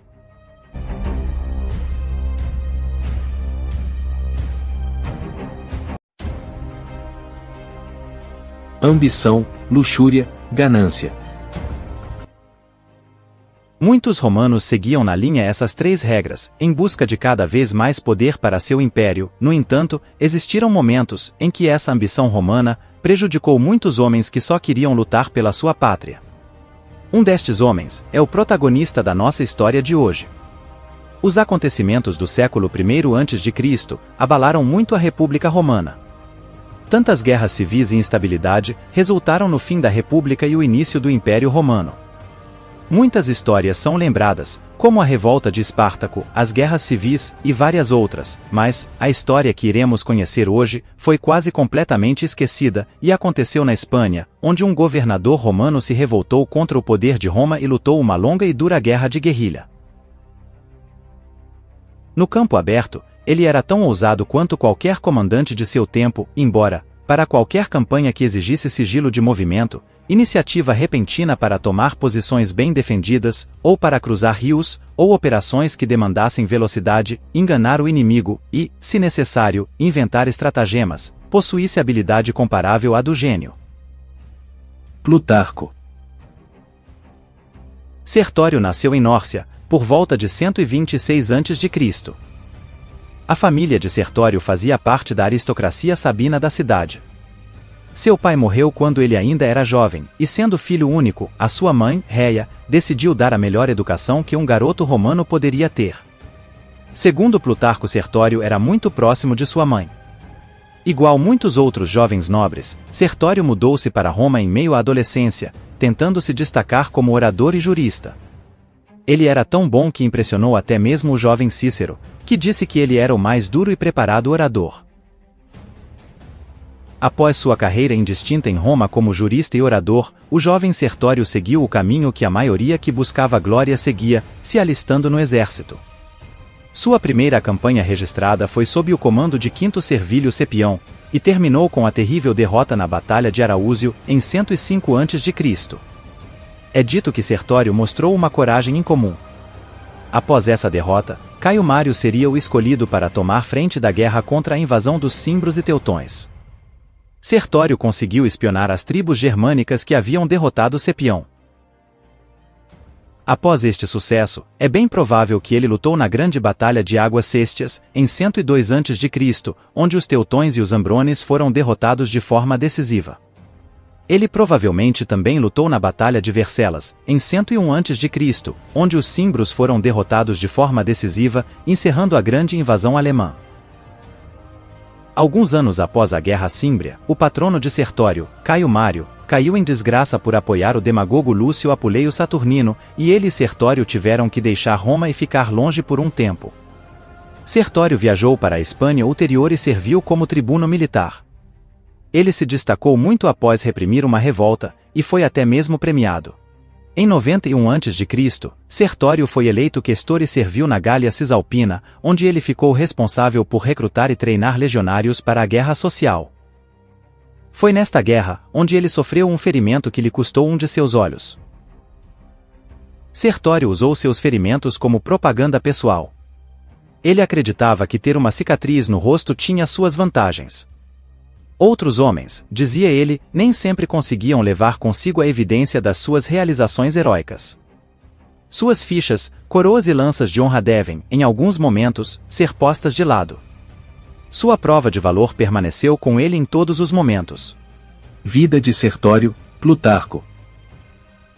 Quando voltou para Roma, Sertório concorreu a tribuno da plebe, mas Lúcio Cornélio Sulla, o inimigo de Mário, frustrou seus planos. São desconhecidas as razões que fizeram Sulla atrapalhar Sertório. O mais provável é porque ele havia servido sob o comando de Mário, e era considerado um aliado. Em meio a isso, Sulla e Mário estavam em desacordo, fazendo com que Sertório fosse obrigado a se opor a Sulla. Sertório, no entanto, conseguiu apoio e se tornou senador. Em 88 a.C., depois de ter sido deixado de lado pelos seus adversários políticos, Sulla marchou com as suas legiões sobre Roma e tomou a capital. Ele se vingou de seus inimigos e forçou Mário ao exílio. Sulla então deixou a Itália para travar a Primeira Guerra Mitridática contra Mitrídates VI do Ponto. Após a saída de Sulla, a violência eclodiu entre os optimates, liderados pelo cônsul Cneo Otávio, e os populares, liderados pelo cônsul Lúcio Cornélio Cinna. Sertório, sendo um ex-subordinado de Mário, declarou-se a favor de Cinna e dos populares. Quando Cinna foi expulso de Roma, ele e Sertório começaram a recrutar ex-legionários, e a ganhar apoio suficiente para lhes permitir, por sua vez, marchar sobre Roma. Embora Sertório tivesse uma opinião muito ruim de Mário naquela época, ele consentiu com o retorno de seu antigo general, ao compreender que Mário veio a pedido de Cinna e não por vontade própria. Oh, sério? Aqui estava eu pensando que Mário havia decidido vir para a Itália, e então eu estava tentando decidir que bem isso traria. Mas acontece que não há nada para discutir. Afinal, você o convidou, então você tem que recebê-lo e empregá-lo. Não há dúvida sobre isso. Vida de Sertório, Plutarco. Em 87, quando Cinna marchou sobre Roma, Sertório comandou uma das divisões e travou uma batalha com tropas comandadas por Pompeu Estrabão.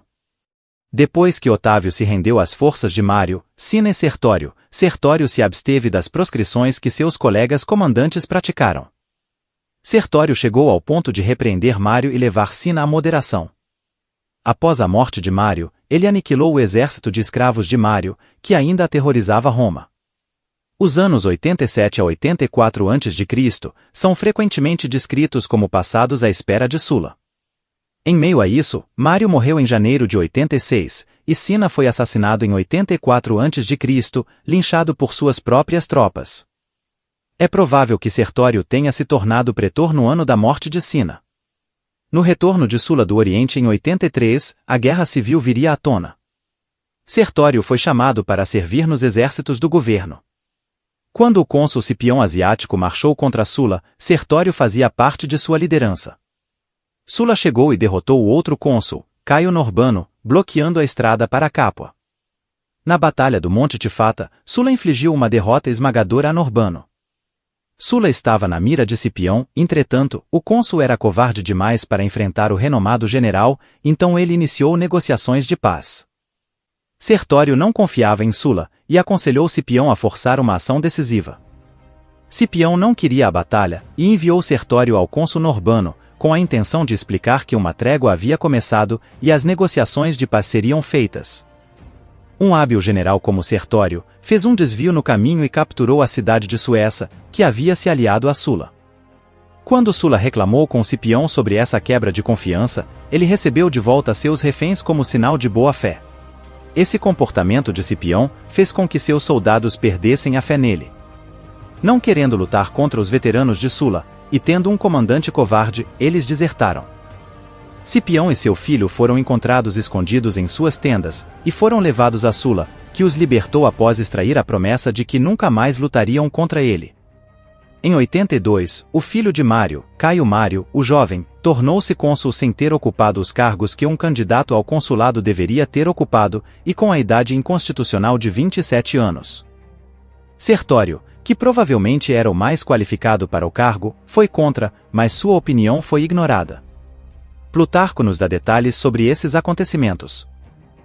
Cinna foi assassinado, e contra a vontade de Sertório, e contra a lei, o jovem Mário assumiu o consulado, enquanto homens ineficazes como Carbo, Norbano e Cipião não tiveram sucesso em impedir o avanço de Sulla sobre Roma, então a causa mariana estava sendo arruinada e perdida, a covardia e a fraqueza dos generais desempenharam o seu papel, e a traição fez o resto, e não havia razão para que Sertório ficasse para ver as coisas irem de mal a pior através do julgamento inferior de homens com poder superior.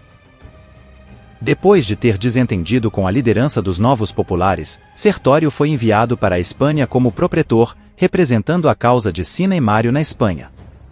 O governador das duas províncias espanholas, Hispânia Ulterior e Hispânia Citerior, Caio Valério Flaco, não reconheceu a autoridade do general, mas Sertório tinha um exército com ele e usou-o para assumir o controle. Ele usou sua astúcia e rapidamente ganhou o apoio dos chefes locais, que o aceitaram como governador. Sertório se tornou muito querido pelos nativos, principalmente devido à grande redução de impostos. Sertório conseguiu assegurar o controle das duas províncias da Espanha, ele logo buscou defender sua posição, e Júlio Salinator foi enviado, para fortificar a passagem através dos Pirineus. Entretanto, as forças de Sulla, sob o comando de Gaius Annius Luscus, conseguiram romper essa barreira, depois que Salinator foi traído e assassinado por Calpurnio Lanário, um de seus subordinados, que desertou para o lado de Sulla. Sertório percebeu que não poderia convencer as tribos espanholas a lutar por ele, e vendo que estava em grande desvantagem numérica, ele decidiu abandonar suas províncias. 3.000 de seus seguidores mais leais o seguiram, e ele fugiu para a Mauritânia, mas não foi aceito pelos habitantes locais, que não queriam participar de sua rebelião. Ficando cada vez mais encurralado e sem escolhas, ele se juntou a um bando de piratas cilícios que saqueavam a costa espanhola. Juntos atacaram e tomaram Pitiúza, a mais meridional das Ilhas Baleares, onde usaram como base. Luscus enviou uma frota de navios de guerra e quase uma legião completa, que expulsou Sertório e seus aliados piratas das Baleares. Os piratas desertaram e foram para a África, com a intenção de ajudar o tirano Ascalis, que queria o trono de Tingis. Sertório o seguiu até a África, ele conseguiu reunir alguns habitantes locais, que não apoiavam Ascalis, pois eles o viam como um fantoche de Sulla. Sertório então, derrotou os homens de Ascalis e os piratas em batalha. Depois de obter o controle de Tingis, Sertório derrotou Paxiano, um dos generais de Sulla, enviado para colocar Ascalis no trono. Segundo a lenda, Anteu, filho de Poseidon e Gaia, e marido de Tinge, que deu nome a Tingis, foi sepultado na Mauritânia. Sertório mandou escavar a tumba porque queria ver o corpo de Anteu, que teria 60 covados de tamanho. Segundo Plutarco, Sertório ficou pasmo com o que viu e após realizar um sacrifício, encheu novamente o túmulo, passando a ser um dos que promoveram suas tradições e honras. O sucesso no norte de África rendeu-lhe a fama e a admiração do povo da Espanha, particularmente dos guerreiros lusitanos do oeste, que os generais romanos e os procônsules do partido de Sula tinham saqueado e oprimido. Os lusitanos, sendo novamente ameaçados por um governador sulano, pediram a Sertório para ser seu líder de guerra. Sertório decidiu aceitar a oferta lusitana e preparou o seu exército e frota para regressar à Espanha. Agora os generais de Sula conheceriam o terror. Sertório seria um incômodo muito difícil de ser derrotado, um verdadeiro general rebelde, que no seu exílio, trouxe muitos problemas para seus inimigos. Em uma noite sem lua, no ano 80 a.C., Quinto Sertório navegou com suas forças de Tingis, através do Estreito de Gibraltar de volta à Espanha. Uma pequena frota tentou detê-lo, mas ele os afastou e desembarcou seu exército na pequena cidade pesqueira de Baelo, perto dos Pilares de Hércules. Depois de receber reforços dos lusitanos, ele marchou sobre Lúcio Fufidius, o governador romano local. Na Batalha do Rio Betis, Sertório derrotou o governador e começou a consolidar o seu poder na Espanha. Corajoso, nobre e dotado de eloquência, Sertório era o homem certo para impressionar os guerreiros nativos, que ele organizou em um exército. Eles o viam como o novo Aníbal, com quem ele se parecia fisicamente, tendo apenas um olho e em habilidade militar. Ele foi um general extraordinário, que derrotou repetidamente forças muitas vezes maiores que as de sua própria força. Muitos refugiados e desertores romanos e italianos juntaram-se a ele, e com estes, e seus voluntários e mercenários espanhóis e africanos, ele derrotou completamente vários generais de Sula. Em 77 a.C., ele expulsou Quinto Cecílio Metelo Pio, procônsul da Espanha ulterior, a quem havia sido dado um comando proconsular especificamente para derrotá-lo. Em 76, depois de Sertório ter sido reforçado pelo exército rebelde de Marco Perperna, o Senado romano recorreu a dar um comando extraordinário ao jovem Cneu Pompeu, para ajudar Metelo que estava se saindo miseravelmente contra Sertório. Pompeu recrutou um grande exército entre os veteranos de seu país Sula, e marchou para a Espanha. Confiante no sucesso, ele enfrentou Sertório na Batalha de Lauron, no leste da Espanha, onde o jovem general sofreu uma grande derrota para Sertório. A virada na guerra aconteceria em 75 a.C., quando Pompeu e Metelo começaram a obter vitórias contra os subordinados de Sertório. Pompeu derrotou os legados de Sertório, Marco Perperna e Caio Herênio, na Batalha de Valentia, e Metelo derrotou Lúcio Hirtuleio na Batalha de Itálica. Sertório arruinou seu exército na Batalha de Sucro e na Batalha de Sagunto. A partir daí ele foi obrigado a ficar na defensiva. Sertório absteve-se de travar batalhas, e voltou à guerra de guerrilha. Embora Pompeu e Metelo tivessem ganhado a iniciativa, a guerra estava longe de terminar. Sertório ainda contava com o apoio das tribos do interior e seus guerreiros ainda seguiam a sua causa. Sertório deveu parte de seu sucesso à sua prodigiosa habilidade como estadista. O seu objetivo era construir um governo estável na Espanha com o consentimento e a cooperação do povo, que desejava civilizar segundo as linhas do modelo romano. Ele estabeleceu um senado de 300 membros, provenientes de emigrantes romanos, provavelmente incluindo também alguns dos mais altos aristocratas da Espanha, e manteve um guarda-costas hispânico. Para os filhos das principais famílias nativas ele providenciou uma escola em Huesca, onde receberam educação romana e até adotaram a vestimenta e a educação dos jovens romanos. No final de suas campanhas, surgiu uma revolta dos povos nativos, e Sertório matou várias das crianças que havia mandado para a escola em Huesca, vendendo muitas outras como escravas. Segundo uma história, Sertório deu aos seus seguidores o exemplo de que, da mesma forma que o rabo de um cavalo pode ser arrancado fio a fio, mas não arrancado todo de uma vez, forças menores poderiam derrotar os exércitos romanos. Embora fosse rigoroso e severo com seus soldados, ele era atencioso com o povo em geral, e tornava seus fardos o mais leve possível. Parece claro que ele tinha um dom peculiar para despertar o entusiasmo das tribos nativas, e podemos entender como ele conseguiu usar seu famoso servo branco, presente de um dos nativos, em seu benefício. Sampanus, um dos plebeus que viviam no país, encontrou uma corça tentando escapar dos caçadores. A corça fugiu mais rápido do que ele conseguia perseguir, mas o animal havia parido recentemente. Sampanus ficou impressionado com a cor incomum do fulvo, pois era branco puro. Ele perseguiu e pegou. Acontece que Sertório estava na área, e sabia-se que ele recompensava amplamente aqueles que lhe traziam caça e produtos. Então Sampanus deu o servo a Sertório. Depois de um tempo o animal tornou-se tão manso e bem treinado, que vinha quando ele o chamava e o seguia em suas caminhadas sem se importar com a multidão e a agitação da vida no acampamento. Eventualmente, ocorreu-lhe que os bárbaros caíam facilmente na superstição, então ele começou a dar ao servo um significado religioso. Ele anunciou que a corça havia sido enviada pela deusa Diana, e afirmou solenemente que através da corça ela lhe revelou informações ocultas. Ele ajudou a ideia com vários truques. Se ele ouvisse falar de um ataque inimigo em seu território, ou de uma tentativa de subverter uma cidade de sua lealdade a ele, ele alegaria que o servo lhe contará isso em um sonho, e diria a seus homens para se prepararem. Ou quando seus comandantes lhe enviavam mensagens de vitória, ele escondia o mensageiro e trazia para fora o servo branco usando guirlandas comemorativas. Ele sacrificaria aos deuses e diria aos seus homens para comemorarem, porque logo ouviriam que algo de bom havia acontecido. Por meio de tais estratagemas, ele convenceu seu povo de que recebia apoio do poder divino. Isso fez com que Sertório ganhasse cada vez mais apoio entre os bárbaros, fazendo com que sua causa continuasse viva, pois era muito difícil lutar contra as profissionais legiões romanas usando apenas alguns rebeldes. Quanto mais reforços ele recebesse, melhor seria para ele. Por 6 anos, Sertório dominou a Espanha.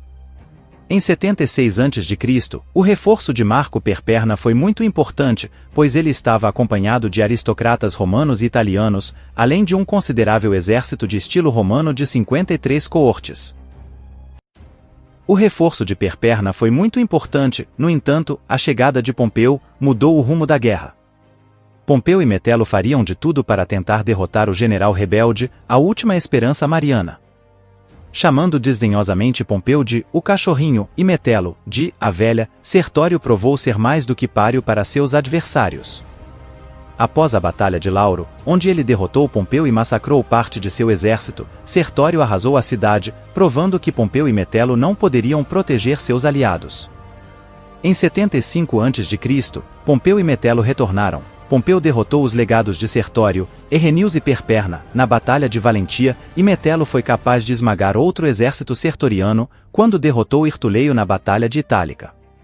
A chegada de Pompeu se mostrou um sucesso para Roma, no entanto, a experiência de Sertório era algo que o jovem general ainda não tinha. Após a derrota de seus legados, Sertório respondeu marchando contra Pompeu e quase capturando-o na Batalha de Sucro, quando Pompeu decidiu combatê-lo sem esperar por Metelo. Após essas batalhas, Sertório foi derrotado de forma indecisa na Batalha de Sagunto, e teve que voltar ao combate de guerrilha. O método de guerra de Sertório era tão eficaz, que Pompeu escreveu a Roma pedindo reforços, sem os quais, disse ele e Metelo seriam expulsos da Espanha.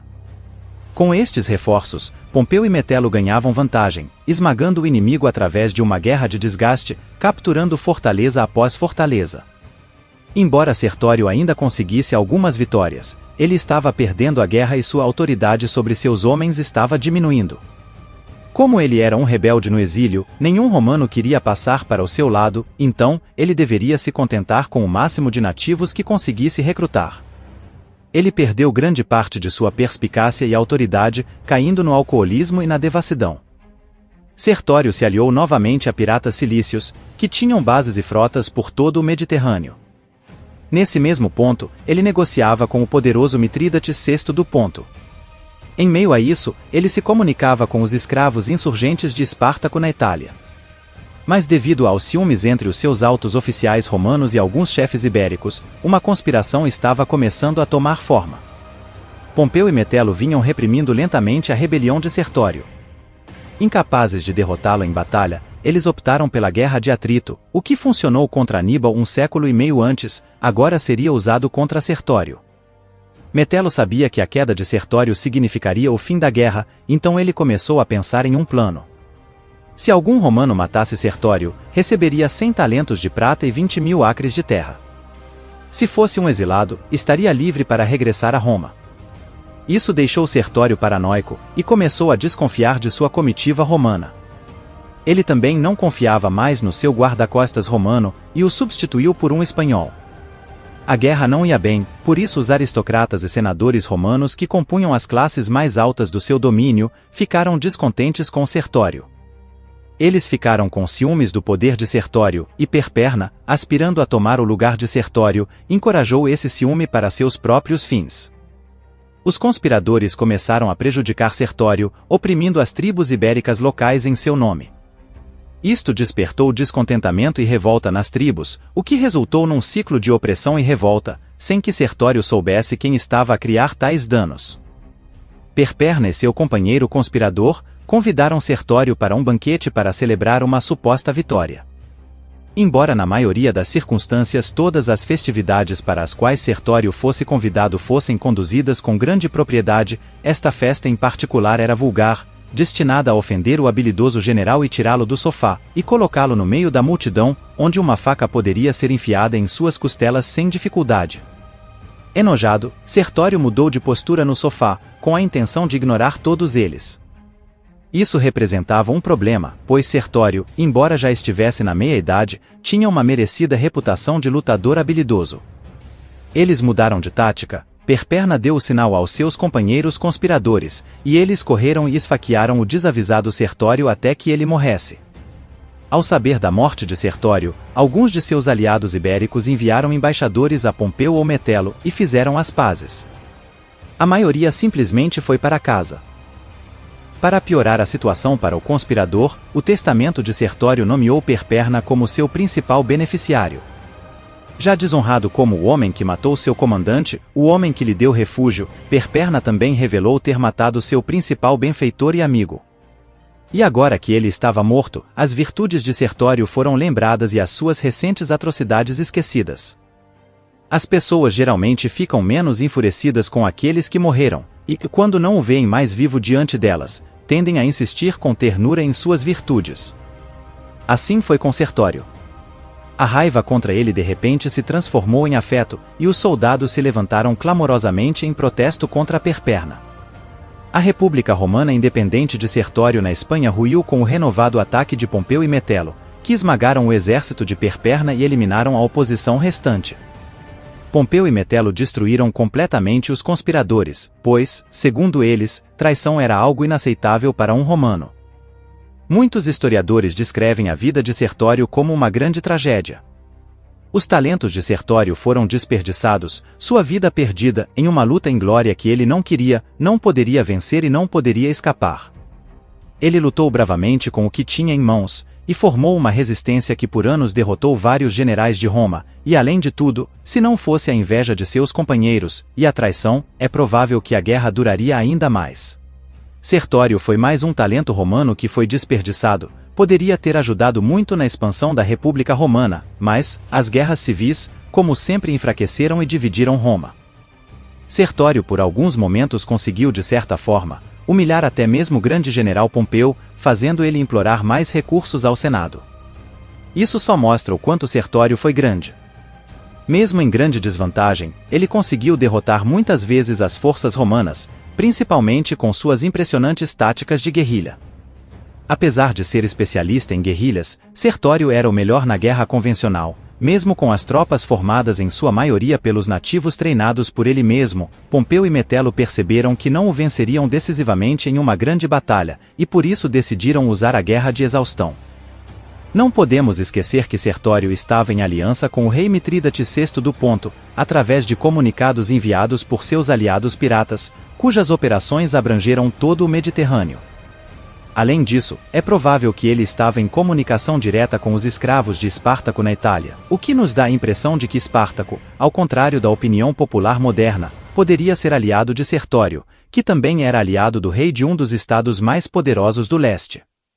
No momento da Guerra de Sertório, Roma estava lidando com uma rebelião invicta na Espanha, um poderoso império do leste, com o maior exército e marinha desde a invasão persa da Grécia vários séculos antes, pronto para invadir o oeste, além de uma rebelião de escravos na sua porta e ameaçando o seu coração pulsante. Em suma, Roma estava a lidar não apenas com uma ou duas, mas com 3 graves ameaças, todas ao mesmo tempo. Segundo algumas lendas, Sertório não seguiu com essas alianças porque ele não queria ver Roma caindo para os bárbaros. A sua guerra não era contra Roma propriamente dita, e sim com os seus inimigos, que naquele momento tomavam conta de Roma. jamais um general romano iria querer ver sua terra sendo tomada por bárbaros, mesmo que isso custasse a sua derrota. Honra e patriotismo era algo que os romanos tinham de sobra.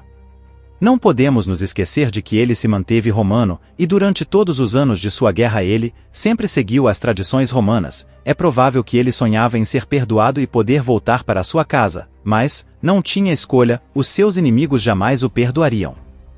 É incrível pensar que ele conseguiu lutar tanto tempo longe de casa, contra um exército profissional, e mesmo sem grandes reforços e soldados profissionais, ele não foi completamente derrotado, apenas a traição fez esse grande general romano cair. Na sua opinião, a vida e as habilidades de Sertório foram desperdiçadas? Com toda certeza ele poderia usar essas habilidades em favor de Roma, e trazer grandes conquistas para a civilização romana, ao invés de uma guerra sem sentido entre romanos. Nesse vídeo, quero falar sobre Aureliano. Para quem não sabe, Aureliano foi muito importante para o Império Romano. Talvez ele tenha sido o imperador mais importante, ou, no mínimo, ao nível de Augusto e de Trajano. Para quem não sabe o porquê Aureliano foi tão importante, fique até o final e descubra como Aureliano salvou o Império Romano de sua maior crise. Não vou me dedicar muito sobre o início da vida dele, pois já fiz um vídeo completo sobre a história dele, vou deixar o link nos comentários.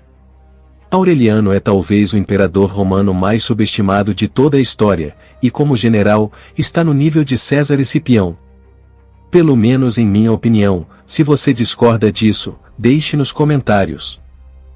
Eu não digo que ele é subestimado por quem estuda a história, e sim por quem acha que sabe de história, pois a maioria que não estuda algo profundo sobre o Império Romano, geralmente só conhece Júlio César, e a maioria nem sabe quem foi Aureliano, mas quem estuda a história de Roma, certamente sabe muito bem a história do restaurador do Império Romano.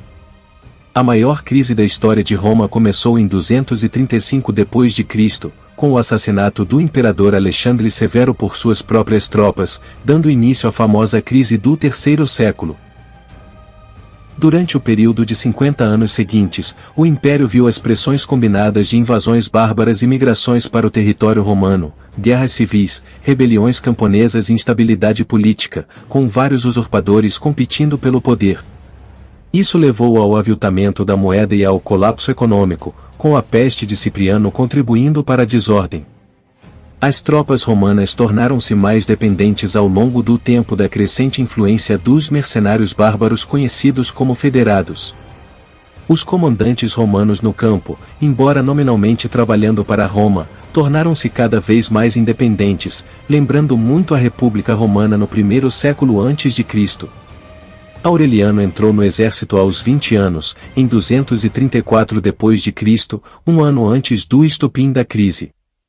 Em 268, o Império havia se dividido em 3 estados concorrentes. O Império Gálico, formado pelas províncias romanas da Gália, Britânia e, brevemente, Hispânia. O Império de Palmira, incluindo as províncias orientais da Síria-Palestina, Egito, e grande parte da Ásia Menor, e, entre eles, o próprio Império Romano centrado na Itália. Aureliano se destacou bastante no serviço militar, e após se destacar como comandante de cavalaria, ele se tornou um membro da comitiva do imperador Galiano. Após a morte de Galiano, Cláudio II o Gótico assumiu o trono. Tanto Galiano, quanto Cláudio Gótico, foram muito importantes também para pôr fim à crise, deixando o império um pouco mais organizado para Aureliano. Durante o reinado de Cláudio, Aureliano foi promovido rapidamente, ele recebeu o comando da cavalaria de elite dálmata, e logo foi promovido a chefe-geral do exército, abaixo apenas do imperador. Cláudio e Aureliano conseguiram uma grande vitória contra os alamanos, derrotando-os na Batalha do Lago Benaco. A partir daí Aureliano, em nome de Cláudio, conseguiu muitas vitórias contra os bárbaros. O império sob Cláudio estava começando a entrar nos eixos, apesar dos impérios rebeldes ainda não terem sido derrotados. No entanto, enquanto Aureliano tinha acabado de derrotar os godos, ele soube da notícia da morte do imperador Cláudio Gótico, que já estava doente. Quintilo, o irmão de Cláudio, assumiu o poder. No entanto, Com um ato típico da crise do terceiro século, o exército se recusou a reconhecer o novo imperador, preferindo apoiar um de seus próprios comandantes. Aureliano foi proclamado imperador por volta de maio de 270. Aureliano então derrotou as tropas de Quintilo, e foi oficializado como imperador pelo Senado. Como imperador, ele pretendia restaurar o império, conquistando as províncias rebeldes. As primeiras ações do novo imperador visavam fortalecer sua própria posição em seus territórios. No final de 270, Aureliano fez campanha no norte da Itália contra os vândalos, jutumbos e sármatas, expulsando-os do território romano. A autoridade do imperador foi desafiada por vários usurpadores, Septímio, Urbano, Domiciano e a rebelião de Felicíssimo, que tentaram explorar a sensação de insegurança do império e a influência esmagadora dos exércitos na política romana. Aureliano, sendo um comandante experiente, estava ciente da importância do exército, e sua propaganda, conhecida através de sua cunhagem, mostra que ele queria o apoio das legiões. Em 271 Aureliano faria uma série de campanhas contra os godos, apesar de uma derrota inicial, ele recuperou a situação e iniciou uma ofensiva vitoriosa. O imperador levou suas legiões para os Balcãs, onde derrotou os godos além do Danúbio, matando o líder gótico Canabaldo, e assumindo o título de gótico máximo. No entanto, ele decidiu abandonar a província da Dácia, na margem norte exposta do Danúbio, por ser muito difícil e cara de defender. Ele reorganizou uma nova província da Dácia ao sul do Danúbio, dentro da antiga Mésia, chamada Dácia Aureliana. Em 272, Aureliano voltou sua atenção para as províncias orientais perdidas do Império, o Império de Palmira, governado pela rainha Zenóbia da cidade de Palmira. Zenóbia havia criado seu próprio império, abrangendo a Síria, Palestina, Egito e grandes partes da Ásia Menor. A rainha síria cortou os carregamentos de grãos de Roma, e, em questão de semanas, os romanos começaram a ficar sem pão. No início, Aureliano havia sido reconhecido como imperador, enquanto Vabalato, filho de Zenóbia, detinha o título de Rex Imperator, mas Aureliano decidiu invadir as províncias orientais assim que sentiu que seu exército era forte o suficiente. A Ásia Menor foi recuperada facilmente, todas as cidades, exceto Bizâncio e Tiana, renderam-se a ele com pouca resistência. A queda de Tiana se prestou a uma lenda. Aureliano até então havia destruído todas as cidades que lhe resistiam, mas ele poupou Tiana depois de ter uma visão do grande filósofo do século I, Apolônio de Tiana, a quem ele respeitava muito, em um sonho. Apolônio implorou: Aureliano, se queres governar, abstenha-te do sangue dos inocentes. Aureliano, se quiseres vencer, sede misericordiosos. Aureliano poupou Tiana, e valeu a pena. Muitas outras cidades se submeteram a ele ao ver que o imperador não se vingaria delas. Dentro de 6 meses, seus exércitos estavam às portas de Palmira, que se rendeu quando Zenóbia tentou fugir para o Império Sassânida. Logo depois, Zenóbia e seu filho foram capturados e obrigados a andar pelas ruas de Roma em seu triunfo. Com os armazéns de grãos novamente enviados para Roma, os soldados de Aureliano distribuíram pão gratuito aos cidadãos da cidade, e o imperador foi saudado como herói por seus súditos. Depois de um breve confronto com os persas e outro no Egito contra o usurpador Firmo, Aureliano foi obrigado a retornar a Palmira em 273, quando a cidade se rebelou mais uma vez. Desta vez, Aureliano permitiu que seus soldados saqueassem a cidade, e Palmira nunca se recuperou. Mais honrarias vieram em seu caminho, ele agora era conhecido como Particus Maximus, e restaurador do Oriente. A rica província do Egito também foi recuperada por Aureliano. O bairro real em Alexandria foi queimado. Esta seção da cidade continha a Biblioteca de Alexandria, embora a extensão da biblioteca sobrevivente no tempo de Aureliano seja incerta. Em 274, o imperador vitorioso voltou sua atenção para o ocidente e para o Império Gálico, que já havia sido reduzido em tamanho por Cláudio Gótico. Aureliano venceu esta campanha em grande parte através da diplomacia. O imperador gaulês, Tétrico, estava disposto a abandonar seu trono e permitir que a Gália e a Grã-Bretanha retornassem ao império, mas não pôde submeter-se abertamente a Aureliano. Em vez disso, os dois parecem ter conspirado para que, quando os exércitos se encontraram na Batalha de Chalons, Tétrico simplesmente desertou para o acampamento romano e Aureliano derrotou facilmente o exército gaulês que o enfrentava.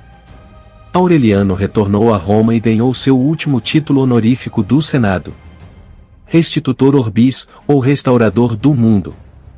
Este título foi assumido pela primeira vez por Aureliano no final do verão de 272, e tinha sido carregado anteriormente por Valeriano e Galiano.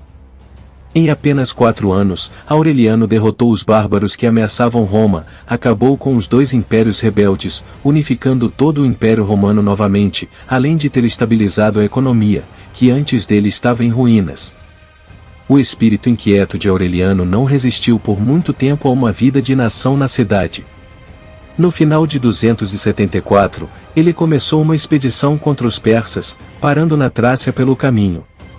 Enquanto estava em marcha entre Heracléia e Bizâncio, no início do ano seguinte, ele foi assassinado através da traição de seu secretário Eros, que, a fim de escapar da descoberta de suas próprias irregularidades, incitou certos oficiais contra o imperador, mostrando-lhes uma lista forjada, na qual seus nomes apareciam como marcados para a morte. Ali chegou o fim da vida do grande general romano. Aureliano merecia bem o título de restaurador do império, e é preciso lembrar que viveu numa época em que a severidade era absolutamente necessária. Era um grande soldado e muito rígido, sendo um ótimo disciplinador. Em circunstâncias mais favoráveis, ele teria sido um grande administrador. Aureliano simplesmente acabou com a maior ameaça a Roma desde Aníbal. Ele não teve um governo tão próspero quanto Augusto e Trajano, pois, apesar de ter sido muito importante, reinou apenas por 5 anos. Se ele tivesse tido mais tempo de governo, é bem provável que o império ficaria ainda mais poderoso.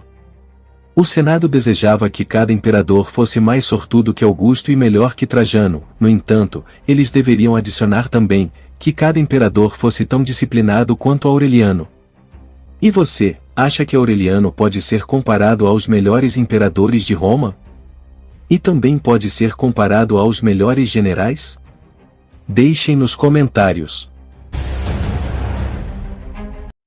O Império Romano do Ocidente durante o final do século IV e início do século V vivia uma grande crise, devido às invasões bárbaras, a falta de mão de obra e sua economia quebrada, o império já muito decadente e sem esperanças. Mas, no ano de 391 um homem havia nascido.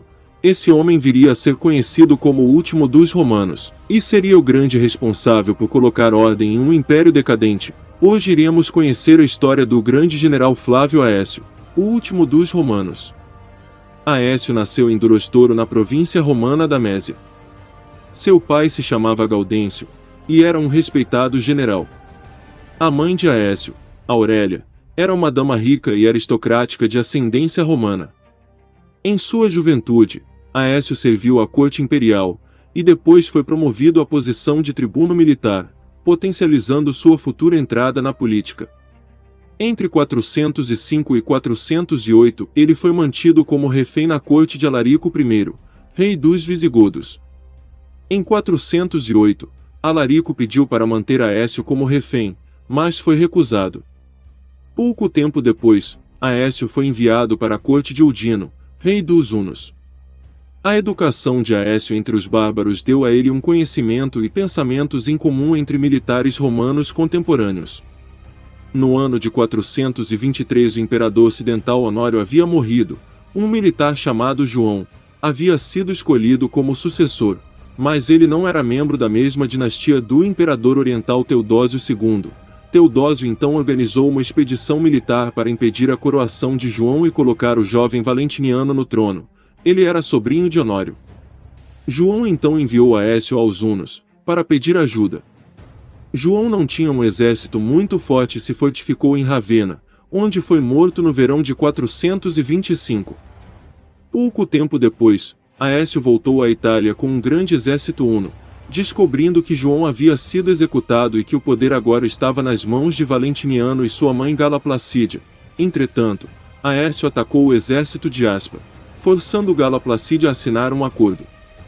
Ele dispensou o exército huno. Em troca, recebeu o posto de comandante-chefe do exército romano na Gália. Em 425, Aécio chegou ao sul da Gália e assumiu o comando do exército na região, tornando-se o comandante-chefe de todas as tropas estacionadas na Gália.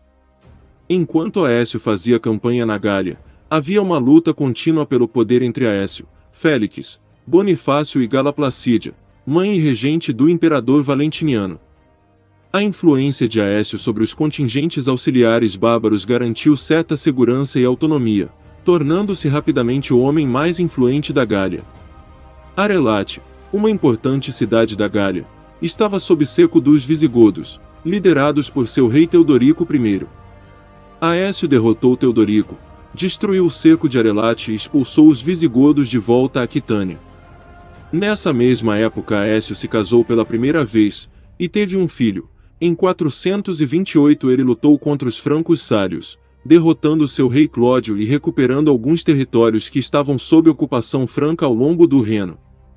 Em 430, os visigodos atacaram Arelate novamente, mas foram derrotados por Aécio. Em maio de 430, Aécio e o exército da Gália acusaram Félix de conspirar contra ele. Depois que Félix morreu, Aécio passou a ocupar o posto mais alto entre os mestres dos soldados. No ano de 431, Aécio esteve em Récia Nórica, derrotando os Bagaudas, restabelecendo o domínio romano do Danúbio e fazendo campanha contra os Jutungos. Em 431 ele retornou à Gália. Aécio então derrotou os francos, recapturando Tournacum e Cambriacum. Após a execução de Félix, Aécio e Bonifácio permaneceram os generais mais influentes do império, ambos competindo constantemente pelo apoio de Placídia. Em 432, Aécio ocupou o consulado, Bonifácio recebeu o posto de patrício, enquanto Aécio foi destituído de seu comando militar na Gália. Aécio, acreditando que sua queda agora era iminente, marchou contra Bonifácio e lutou contra ele na Batalha de Ravenna. Bonifácio venceu a batalha, mas foi mortalmente ferido, morrendo alguns meses depois. Aécio escapou para a Pannonia e viajou para a corte de seu amigo Ruga, rei dos Hunos. Com a ajuda de Ruga, Aécio voltou ao poder. Aécio então comprou as propriedades de Bonifácio e se casou com sua viúva Pelágia. Aécio continuou influente na Gália e derrotou mais algumas tribos bárbaras. Em 437 seu general Litório havia quebrado o cerco de Narbona e virado a guerra a favor dos romanos. Os 2 anos seguintes foram ocupados por uma campanha contra os suevos e pela guerra contra os visigodos. Em 438, Aécio venceu uma grande batalha, mas em 439 os visigodos derrotaram e mataram Litório e seu comandante Uno. Aécio retornou à Gália depois a situação se estabilizou, e logo derrotou os visigodos, obtendo um tratado de paz.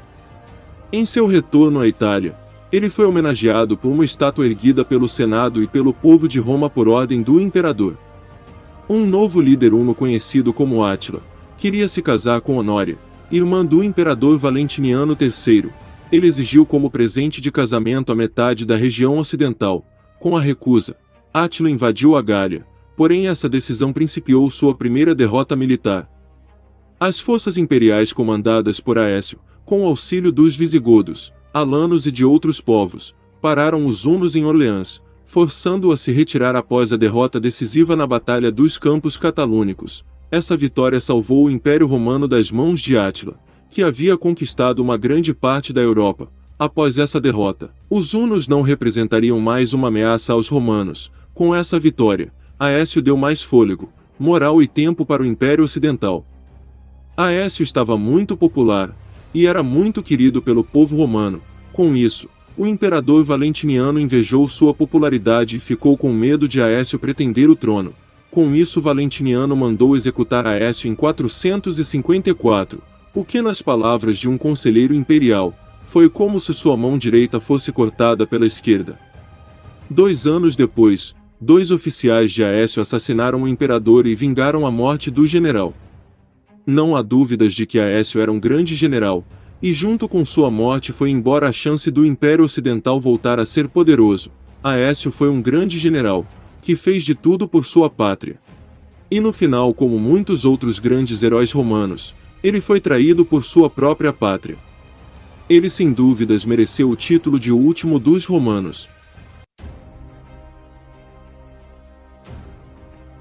O Império Romano sempre dependeu de grandes conquistadores e generais, principalmente nos tempos de crise. Homens como Belisário, Cipião Africano e Flávio Aécio foram salvadores do Império Romano.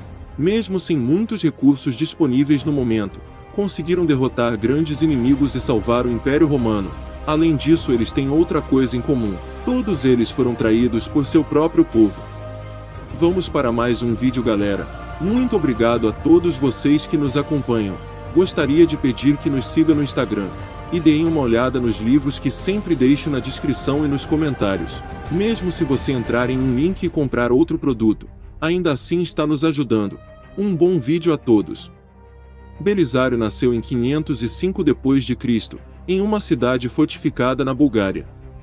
Ele se tornou um soldado romano quando era bem jovem. Belisário serviu na guarda pessoal do imperador Justino depois de chamar a atenção de Justino como um militar inovador. Ele recebeu permissão do imperador para formar um regimento de guarda-costas, e depois foi nomeado comandante pelo novo imperador Justiniano. Era o começo de uma longa e vitoriosa carreira militar. Ele faria o tamanho do império crescer quase 50% em relação ao império deixado por Justino, quase reconquistando o ocidente romano. Quando Belisário assumiu o comando, o exército romano já não desfrutava da mesma força de outros tempos. Isso foi determinante para o estilo de luta de Belisário, que apostava em uma guerra de posições, de contragolpes e cercos. Os guardas de Belisário formaram um núcleo de todos os exércitos que ele comandaria. Armados com lanças, arcos compostos e espadas, isso mesmo, espadas, era um tipo de arma romana. A cavalaria era totalmente blindada. Eram capazes de atirar à distância com arcos, como os hunos, ou podiam atuar como cavalaria de choque pesada, atacando um inimigo com lança e espada. Em essência, eles combinaram os melhores e mais perigosos aspectos de ambos inimigos de Roma, os hunos e os godos. No ano de 530, o exército romano na fronteira com a Pérsia estava apenas se defendendo dos ataques persas. Sem moral e enfraquecidas, as tropas romanas limitavam-se a apenas defender seus territórios, sem poder para atacar ou causar grandes danos aos persas. A astúcia de Belisário mostrou-se uma arma poderosa, tanto que lhe permitiu invadir as terras inimigas e derrotar um exército de 40.000 homens, comandando pouco mais de 20.000. O general romano conseguiu essa grande façanha na Batalha de Daras. Com essa vitória ele deu ânimo e moral para seus homens, que agora sentiam que poderiam derrotar os persas. Agora eles estavam preparados para uma campanha bem maior. Ele forçou os persas a assinar uma paz eterna, depois de décadas de guerras entre os romanos e persas. Em 532 ele acabou com uma rebelião, que pretendia destronar o imperador Justiniano, ganhando mais moral e fama. Em 533 uma longa campanha de invasão teria início para retomar as terras que foram perdidas para os bárbaros no ocidente com a queda do Império Romano Ocidental. A marcha começou pelo norte da África, importante ponto de acesso para as rotas comerciais do Mediterrâneo, dominado pelos vândalos. Os romanos foram quase batidos, mas com 15.000 homens, Belisário conquistou o reino vândalo no norte da África, aprisionando seu último rei. Os próximos alvos no caminho do comandante foram os ostrogodos. A ordem do imperador para invadir a Itália veio em 535. Logo, a Sicília voltava para as mãos dos romanos. No ano seguinte, eles marcharam sobre Nápoles e Roma. Após destruir um contra-ataque dos godos, ele atacou Ravenna, a capital dos ostrogodos. Ele ocupou Ravenna e aprisionou o rei Vitígio. Em 540, Belisário, ainda em sua campanha, foi chamado de volta pelo imperador Justiniano, para enfrentar uma nova ameaça persa. Parece, porém, que foi o ciúme e inveja o motivo mais evidente dessa decisão, pois chegou aos ouvidos de Justiniano que os ostrogodos haviam feito propostas de paz baseadas na aceitação de Belisário como imperador do Ocidente, como reconhecimento a tudo que ele tinha realizado. Belisário, ao chegar a Constantinopla, foi mandado para uma campanha contra os persas, que haviam invadido o território romano. Ele foi mais esperto e, ao invés de confrontar diretamente os persas, ele invadiu o desprotegido território persa junto com seus aliados árabes. Assim ele obrigou Cosroes a retornar às pressas a fim de evitar o corte de suas comunicações. Pouco tempo depois, Belisário foi chamado de volta a Constantinopla, e desta vez, devido a revoltas internas. Durante sua ausência do Oriente, o rei persa realizou uma invasão da Palestina com o objetivo de conquistar Jerusalém, a mais rica cidade do Oriente. Logo que esta informação chegou, Belisário foi enviado em socorro da Palestina. Desta vez Cosroes tinha um exército muito mais poderoso, de 200.000 homens, que não lhe permitia utilizar a rota do deserto. Ele foi obrigado a subir pelo Eufrates até o interior da Síria, antes de atacar a Palestina. Seguro do percurso que Cosroes deveria realizar, Belisário concentrou as suas tropas, que eram poucas, mas bastante móveis, no Alto Eufrates, onde poderia ameaçar o flanco da linha de penetração do invasor em seu ponto mais vulnerável. Quando sua presença foi comunicada a Cosroes, ele mandou um mensageiro a Belisário com o propósito de discutir as condições para a paz, mas, na realidade, ele queria avaliar o efetivo e o estado de espírito da força romana. Os romanos tinham de 10.000 a 20.000 homens. Adivinhando a finalidade dessa missão, Belisário usou sua astúcia e encenou uma representação. Escolheu seus melhores homens, incluindo os contingentes de godos, vândalos e mouros que havia alistado a seu serviço, e avançou na direção em que chegaria o enviado persa, a fim de que ele pensasse que estava sendo recebido em um posto avançado de um grande exército. Os soldados receberam instruções para que se espalhassem pela planície e se mantivessem em constante movimento de modo a aparentar maior número. Essa impressão foi intensificada pela confiança de Belisário e pelo despreocupado comportamento das tropas, que demonstravam nada temer um possível ataque. O relatório de seu enviado convenceu Cosroes de que era muito arriscado prosseguir sob a ameaça de uma força tão formidável. Belisário enganou os persas, levando-os a recuar às pressas através do rio, de retorno à sua terra. Jamais uma invasão, potencialmente imparável, foi mais economicamente inviável. Belisário conseguiu enganar os persas e evitou um combate quase impossível de ganhar. Em uma segunda expedição em 548, Belisário conquistou Roma, que permaneceu em poder romano durante décadas. Na sua volta a Constantinopla, ele recebeu o título de mestre dos soldados do Oriente e nesse cargo chegou a combater, com sucesso, uma invasão de povos eslavos e hunos. Em 562 ele foi acusado de participar de uma conspiração contra Justiniano, sendo preso. Ele foi libertado no ano seguinte, pela influência da sua mulher Antonina. Belisário faleceu em 565, pobre e abandonado por sua pátria. É incrível como os romanos sempre faziam isso com seus grandes comandantes. Após conquistar e defender tanto a sua pátria, Belisário foi até preso, provavelmente por inveja do imperador. Assim como Cipião e Aécio foram traídos, Belisário também foi, apesar de ser o homem que mais conquistou em nome do Império Romano do Oriente. Um fato que eu esqueci de mencionar é que a peste, que hoje chamamos de peste de Justiniano, atrapalhou muito o Império Romano nesse tempo. Uma grande parte da população morreu. Até mesmo por isso, eles não conseguiram conquistar todo o Ocidente e derrotar completamente os persas. Talvez se não fosse a peste, as coisas sairiam diferentes. Belisário se mostrou ser um dos maiores comandantes da história. Um general que, sem recursos e sem muitos homens, conseguiu conquistar muito em nome do Império Romano.